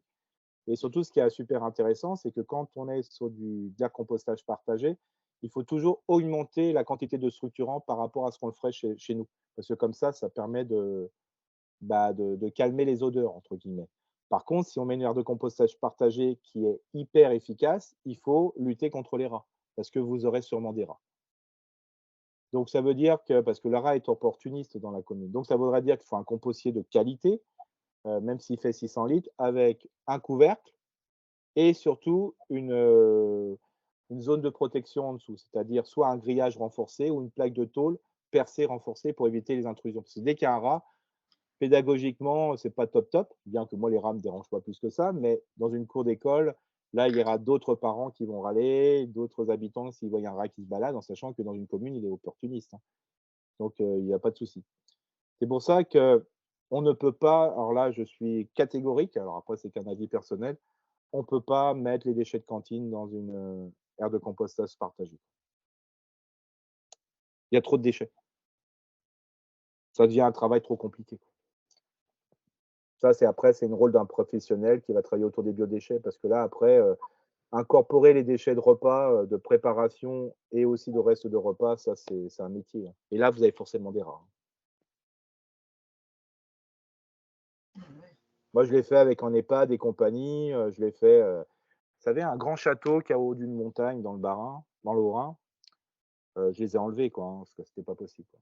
On est au Königsbourg, hein, pour faire ça. Là, il y a trop de déchets. Au bout d'un moment, c'est trop compliqué. La gestion, il faut retourner, il faut apporter beaucoup de brouhaha. Là, c'est pour ça que pour moi, les déchets de repas, pour moi, dans une école, le compostage, c'est soit les déchets entre guillemets pédagogiques, voilà.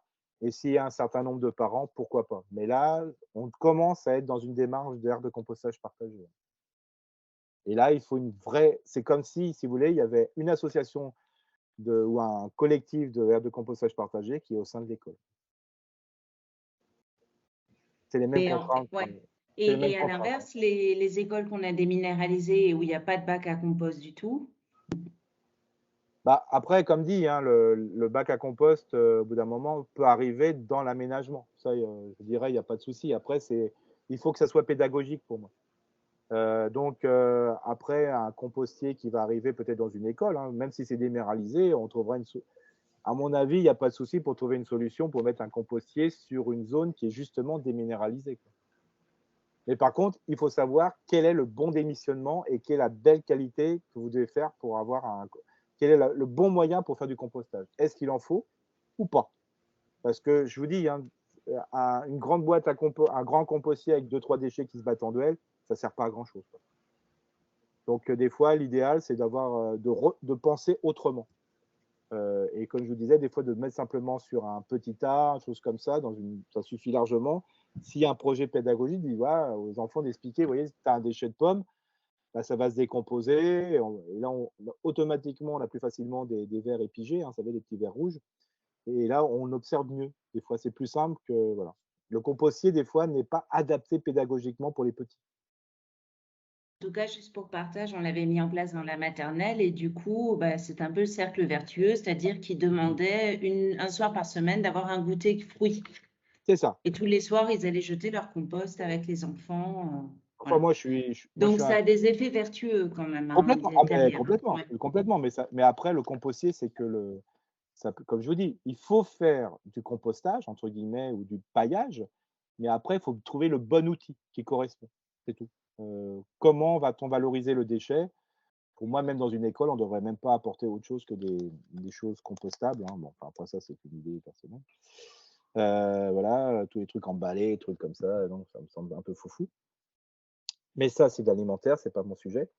Mais le principe, c'est il faut toujours dimensionner l'outil de compostage par rapport à la quantité de déchets qu'on a. D'ailleurs, chez un particulier, c'est la même chose. Et des fois, une keyhole, par exemple, est bien suffisant, quoi. Et là, c'est pareil, hein. Quand il y a un déchet, tu l'amènes pour nourrir les plantes qui est dans ta keyhole de l'école, ça c'est top, quoi. Voilà. Est-ce que vous avez d'autres questions?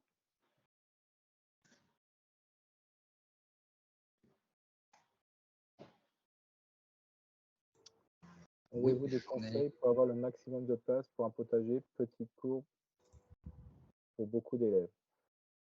Alors, il faut savoir que c'est vrai que quand on a un troupeau, alors je suis désolé, hein, je mets une note d'humour, hein, et qu'il y a un petit potager à côté, c'est un peu chaud, quoi, hein.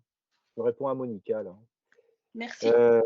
Et donc, la pression, justement, elle peut être moindre quand on a un jardin en hauteur, et notamment, voilà, un potager en hauteur, 1,20 m sur 1,20 m, de manière que les enfants puissent, quand de chaque côté, quand ils tendent les bras, de voir à proximité, quoi. Avec une belle haie sèche devant pour laisser un cheminement pour bloquer un peu le groupe, quoi. Il ne faut pas oublier que la problématique, ça sera toujours de positionner le potager, non pas dans l'espace qui nous convient, mais dans l'espace qui convient aux plantes. Donc, il y a, en Alsace, on est quand même en Alsace, et le point qu'on ne peut pas changer, c'est l'ensoleillement. Par exemple, si on met un arbre fruitier, si on met des petits fruits, si on met des courges, si on met des tomates, hein, si c'est possible, il ne faut pas oublier qu'un légume fruit ou un fruit doit avoir 6 heures de soleil entre 10 heures et 18 heures. Donc globalement, quand vous créez un jardin potager pédagogique, il faut que quand vous l'installez dans la cour, il faut vous faites une position, c'est-à-dire vous vous mettez avec le nord dans le dos. Et vous regardez à l'endroit où vous voulez mettre le jardin pédagogique s'il y a assez de soleil, surtout en basse saison, c'est-à-dire plutôt au printemps. Donc, si vous avez remarqué que, bah, il y a du soleil entre 8 et 10 heures, et puis après de 10 heures à 16 heures, il n'y a plus de soleil parce qu'il y a un bâtiment ou il y a un platane ou un truc, bah, c'est très, très compliqué de mettre un jardin pédagogique parce qu'il n'y aura pas assez de soleil. Donc, c'est souvent le lieu est déterminé par rapport à l'endroit de l'ensoleillement. Sinon, si on manque d'ensoleillement, bah, on sera contraint de mettre de la salade, pour faire simple.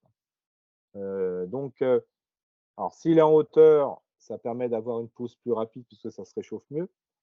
Mais l'idéal, comme je vous dis, c'est de pouvoir bien identifier dans la cour d'école, est-ce qu'il y a l'ensoleillement est bon. Et combien de fois je vais dans les écoles, ça pousse pas, ou je mets école et EHPAD dans le même endroit, hein, parce que c'est des fois même pire dans les EHPAD. Bah, des fois, ça pousse pas parce qu'il n'y a pas d'ensoleillement, quoi. Ou l'ensoleillement, on croit parce qu'il y a de la lumière que c'est ensoleillé. Non, la lumière, mais vraiment pas il faut qu'il y ait du plein soleil, hein. D'abord, on remarque bien, hein, quand vous faites des projets pédagogiques, je dirais, par exemple, faire pousser une graine dans une école, on voit très bien que le pot haricot vert, des fois, il souffre terriblement, bien qu'il y ait de la lumière, mais il cherche la lumière, quoi. Mais il cherche en réalité pas la lumière, mais l'ensoleillement. Donc ça, c'est super important. Donc c'est un point qu'il faut faire. Si vous identifiez un lieu, c'est de bien identifier dans la journée où est le soleil, en basse saison, et avec surtout le printemps, et en pleine saison, quoi.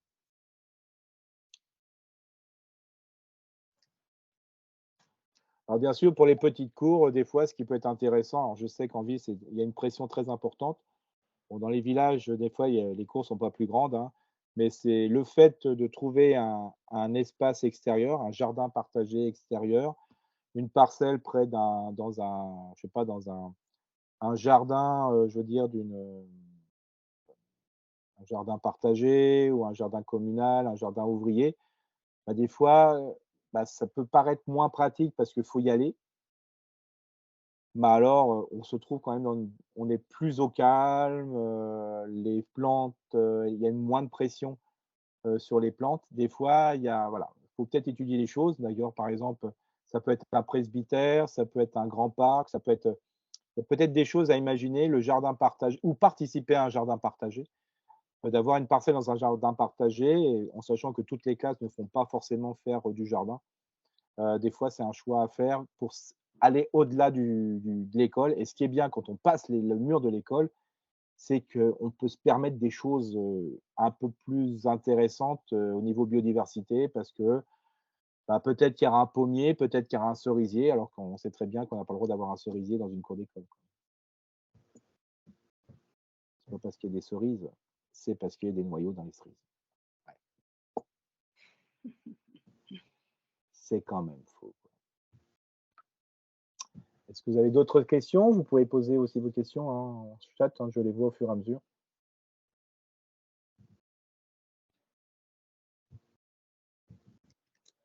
Justement, est-ce que les uns et les autres, que vous soyez enseignants, techniciens ou autres, est-ce que vous avez des belles expériences, je sais pas, des choses à faire partager, hein, ça peut être super intéressant aussi.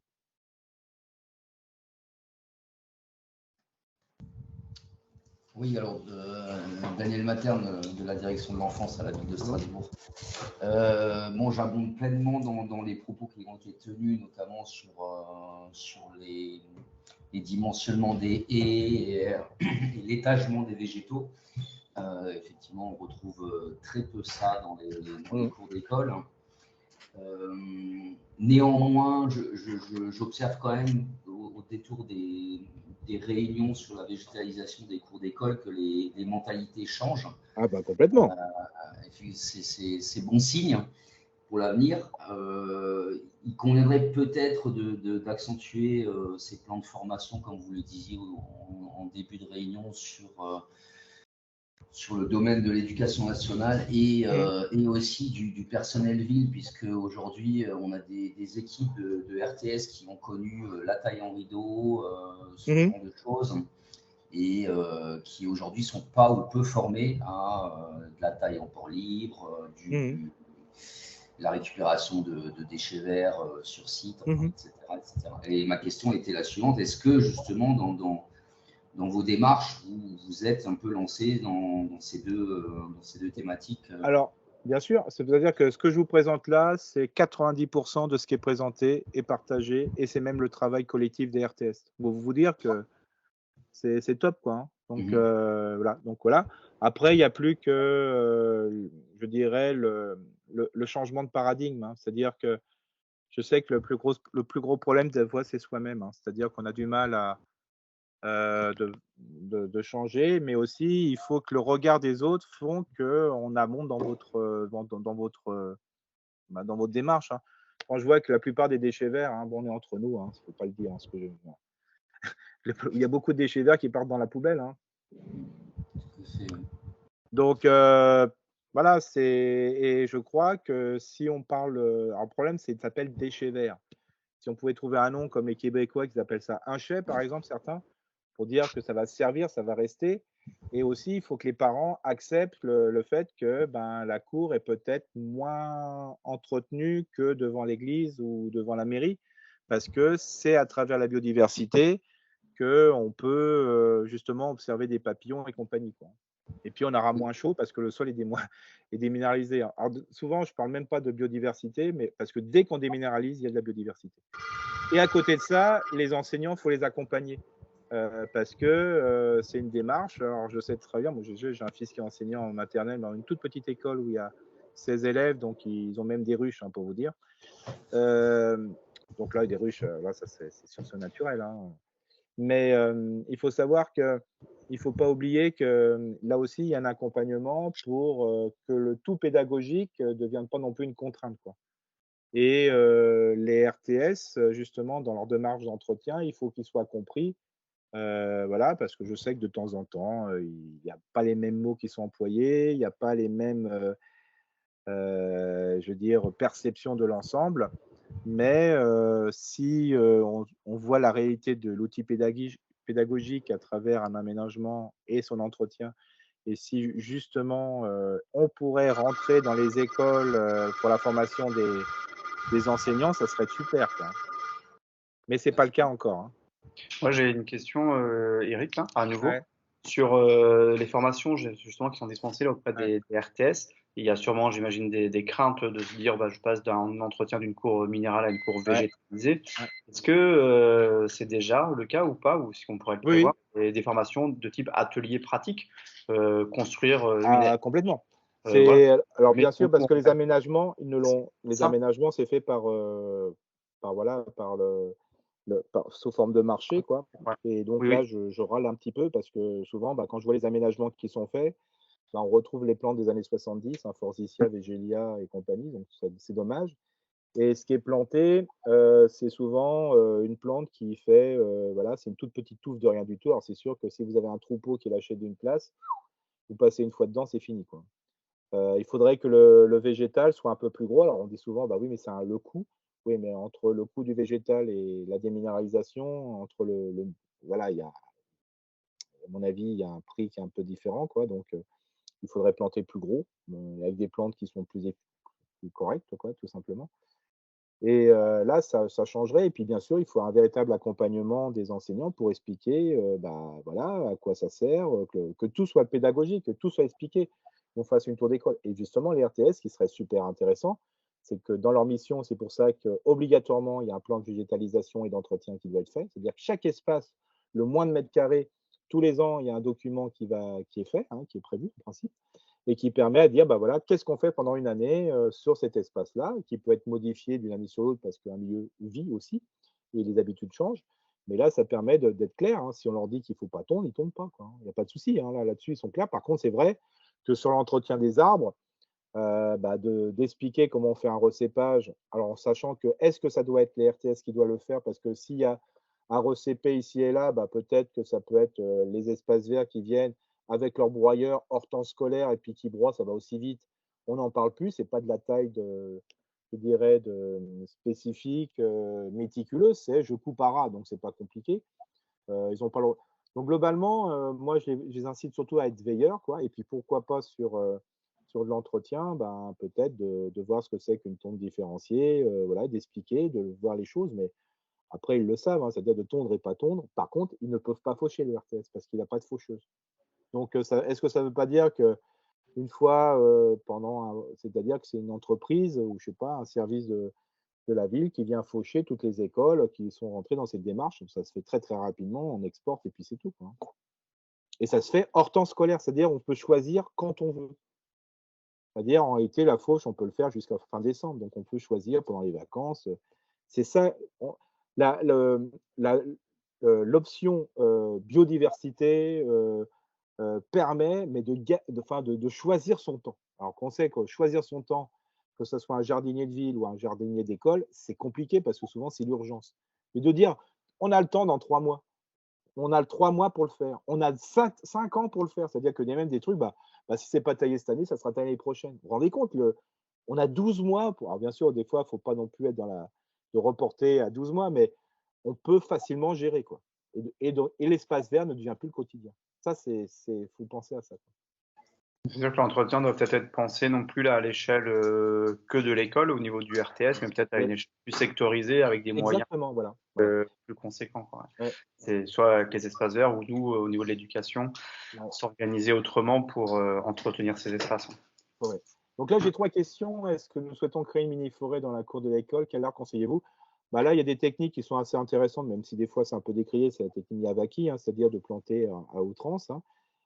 L'idéal, c'est de trouver, de planter, quand on crée une mini-forêt, alors soit on la choisit comestible ou pas, c'est-à-dire qu'on peut avoir simplement des espèces végétales. Alors, ce qui peut être moi, j'aime bien, par exemple, sur une mini-forêt, de la créer comestible, c'est-à-dire de jouer sur ce qu'on a le droit à l'école, c'est-à-dire de mettre un cognacier, mettre un effluier, mettre un poirier, bon, tout ce qui est pépin, on ne peut pas mettre de noyau, parce que j'aurais mis un pêcher. Le sureau, bon, c'est encore à discuter, ça. Le noisetier, ça aussi. Mais voilà, c'est de planter à outrance, hein, planter très serré, quoi. Par contre, c'est sûr que dans un premier temps, il faut faire un lieu où les enfants ne peuvent pas y aller le temps que ça pousse, quoi. Ça, c'est toujours la problématique. Mais sinon, c'est très intéressant parce que c'est un lieu d'accumulation de déchets verts dans un premier temps pour recréer ce qu'on appelle une litière forestière et puis on plante dedans. Et puis, bien sûr, comme me fait une remarque de quelqu'un, la plantation peut être faite avec les enfants. Par contre, il faut que quand on plante un arbre avec les enfants, il faut que ça soit fait dans la vraie vie. Parce que souvent, des fois, on demande à planter les enfants, planter des arbres par les enfants, mais on les fait planter dans de très mauvaises conditions, dans un sol qui est de très mauvaise qualité. Donc, des fois, ça peut être intéressant de travailler sur 2 ans, par exemple CM1, CM2, CE1, CE2. CE1, on prépare le sol pour faire la fertilité du sol, c'est-à-dire de mettre des feuilles. Et une fois que ce sol est de très bonne qualité, on plante à l'automne qui suit. C'est-à-dire en réalité, on rentre en 2022, l'automne 2022, on met les feuilles, on accumule, on va créer de la litière.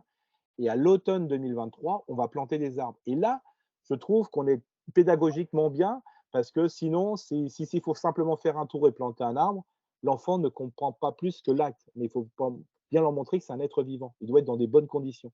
Et sur 2 ans, par exemple, faire ça, bah, c'est le top parce qu'on prépare l'ensemble. Et pendant ce temps-là, quand on a mis des feuilles sur le sol, bah, pour ne pas perdre l'espace, bah, on plante des courges. Comme ça, on dit, bah, tiens, on va planter des courges. Bah, ça va permettre d'occuper l'espace jusqu'à l'automne suivant. Et puis après, l'automne suivant, on va planter les arbres. Et là, on va préparer le sol d'une manière complètement géniale. Quand j'ai d'autres souhaits, quand vous parlez du broyat, est-ce qu'on pourrait envisager de déminéraliser au maximum quand c'est possible? Alors, je vais cliquer là-dessus. Et de courir avec du broyat comme ça plus Ouais, la déplacé. question, c'était la suivante. Enfin, c'est ce que j'ai cru comprendre, hein. Tout à l'heure, vous disiez que bon, bah, on déminéralisait les cours d'école Ouais, pour qu'il y ait moins de chaleur, mais il ne faut pas laisser un sol à nu. Donc, la oui, problématique qu'on a, c'est qu'effectivement, quand il y a de l'herbe et que c'est des zones où les enfants jouent, bah, il n'y a plus d'herbe. c'est pour ça. Alors, est-ce que du coup, on enlève tout le béton dans la cour, on met du broyat partout et donc on n'a plus besoin de ramasser quand on met juste, je ne sais pas, des petites lignes de broyat où effectivement bah, ça déborde d'un peu Ouais, partout quand les enfants ouais. circulent dessus. Est-ce que ça pourrait être une solution?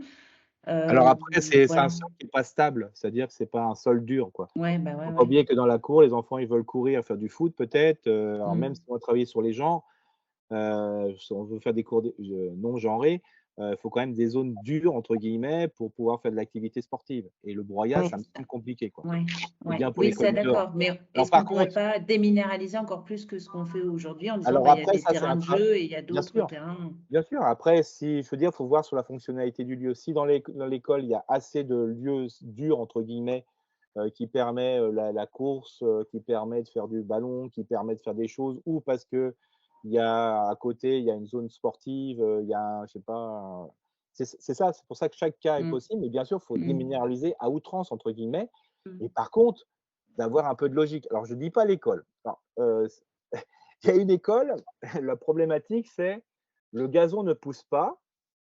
Alors, OK, c'est mais quand vous arrivez, c'est simple, vous avez un bâtiment qui empêche le soleil de passer et après on a mis du gazon derrière et sur cette surface-là, il y a même des arbres, des vieux arbres qui étaient présents. Quelle idée d'avoir mis du gazon là! Autant là, il ne faut pas gazonner, il faut mettre du broyat et la zone de gazon, il faut la mettre dans un lieu où la pression est la moins importante, c'est-à-dire on met du gazon. Déjà, il faut la mettre un peu au soleil quand même, pas sous des arbres qui sont des arbres qui sont vieux parce que sinon le gazon ne va pas pousser. Alors si en plus il y a une pression des enfants, ça ne sert à rien, quoi. Et par exemple, dans cette école, pour moi, on aurait dû mettre du broyat partout, sous les arbres. De toute façon, le gazon ne va pas pousser parce que, un, il est au nord avec un grand bâtiment, deux, il y a la pression des enfants, et trois, il y a les arbres qui sont au-dessus. Il n'y a pas de gazon dans la forêt, quoi, hein. Donc là, par contre, c'est un choix pour moi où j'aurais mis du broyat. Par contre, dans une autre zone, ce qui aurait pu être intéressant, c'est de mettre des zones engazonnées. Mais quand vous avez des cours qui techniquement, s'il n'y a pas de pression, devraient avoir que, je ne sais pas, 90 enfants, vous en avez 300 ou 400, bah, le gazon, il en prend un coup et c'est normal, quoi. Puis après, il faut accepter qu'il y a des zones de non-engazonnement. Alors, s'il y a après, il y a possibilité de faire ce qu'on appelle du package, hein, comme on le fait avec les vaches, hein. C'est-à-dire de prévoir au sol un piquetage, enfin des piquets qu'on peut mettre, le temps que bah, sur 6 mois, le gazon repousse sur des petites parcelles et ainsi de suite. Voilà, alors je ne veux pas dire que les enfants, ce sont des bestiaux, pas du tout, c'est simplement parce que des fois, le gazon n'a pas sa place parce qu'il y a une pression trop importante, quoi. Et si on tombe plus haut, déjà, bah, ça va avoir un gazon renforcé. Mais c'est sûr que le gazon qu'on vient de semer en ce moment, il y a pas de touffe encore qui est faite. Donc et celui-ci, bah, le temps qu'il pousse, faut des fois 2-3 ans pour qu'il s'installe bien sur un sol qui est miteux, quoi, hein. Donc c'est un peu compliqué. Alors c'est bien, à l'inauguration, mais après dès qu'il y a la pression des enfants, c'est normal, quoi. Heu, alors ça sur les écoles, OK, sur les mini-forêts, je crois que j'ai répondu à toutes les questions. Est-ce que vous en avez d'autres là? Il nous reste encore 5-6 minutes.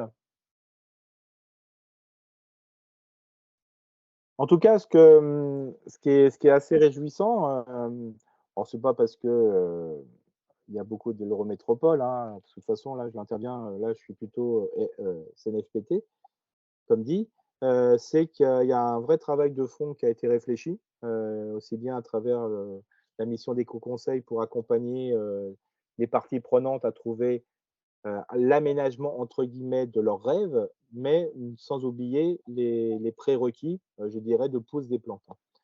Donc c'est pour ça que c'est intéressant parce que les RTS, par exemple, sont aussi partie prenante. Qu'ils aient une formation avant, ça leur permet de mieux comprendre comment pousse un végétal et comment devrait être l'aménagement, sans qu'ils soient eux-mêmes des futurs aménageurs. Mais ça, c'est important. Ça permet aussi, je trouve, dans cette démarche que, en fin de compte, chacun s'implique et chacun doit avoir sa part dans l'action. Parce que, je veux dire, même si on va entretenir le moins possible, mais quand même ce qui devrait être suffisant, il faut que chacun, que ce soit les enfants, les enseignants, soit partie prenante de cette cour. Il ne faut pas que ça soit une cour, simplement le défouloir pour la sortie d'école, il faut que ça soit un lieu pédagogique, donc ça se respecte aussi. C'est bien, c'est comme les enfants quand ils vont chez les grands-parents ou chez les parents, bah, ils font attention des fois au jardin. Bah, là, c'est pareil parce que c'est un lieu pédagogique. Mais par contre, il ne faut pas supprimer où les enfants peuvent se défouler, courir et compagnie, parce que souvent les cours sont trop petites. Donc, il y a un choix. Il faut aussi regarder par-dessus le mur de l'école. Ça me semble important pour identifier des lieux où on pourrait faire peut-être des choses plus pédagogiques au niveau du jardinage, entre guillemets. C'est pour ça, une cour peut être très, très, très importante au niveau biodiversité, mais peut-être sur des points spécifiques. Est-ce qu'il ne faut pas regarder ailleurs, en fin de compte, qui peut être, je ne sais pas, un espace vert d'une collectivité, ça peut être l'espace vert d'un jardin partagé, l'espace vert d'un jardin familial. Voilà, ça me semble important parce qu'on ne peut pas tout faire au même endroit. Ça me semble. Voilà. Mais à part ça, ce qui est bien, c'est qu'il y a une véritable volonté. Et puis, le jour où peut y avoir des informations et que les enseignants soient aidés dans leur projet, hein, pour trouver des solutions, ça serait voilà, super intéressant. Alors, pas forcément sur le côté pédagogique, parce que ça, voilà, les enseignants, bah, c'est leur job. Hein. Moi, je respecte, hein, c'est leur job. Voilà.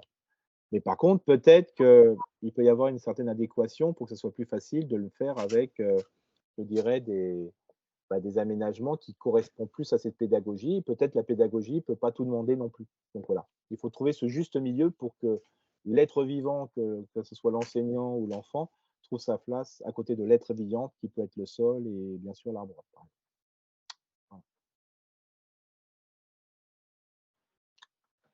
Une petite dernière question avant de se faire coucou et de continuer dans nos belles aventures. Tout va bien? Je pense qu'on peut rester sur cette dernière phrase. C'était une belle conclusion. Bah, écoutez, merci beaucoup. Donc, merci à EcoConseil d'avoir organisé ce moment. Merci Eric. Pardon? Merci Eric. Ok, mais voilà, c'est des moments, alors peut-être, c'est vrai que le terrain est très important, mais merci aussi eux pour des fois avoir des belles réflexions, montrer que tout le monde est dans la même cour. Donc ça, c'est voilà, et que la cour des fois peut tanguer. Mais ce qui est important aussi, c'est que voilà, il y a une suite. Là, c'est que voilà, plus d'informations. Et la technique, elle peut être super intéressante. Donc chacun à sa place, entre aménageurs, techniciens, enseignants. Voilà, c'est super. Bah, écoutez, je vous souhaite une belle soirée à tous et à toutes. Faites de beaux rêves et que ce rêve soit peut-être dans la cour. Merci beaucoup. Merci. Bonne soirée. Bonne soirée à tous. Bonne soirée.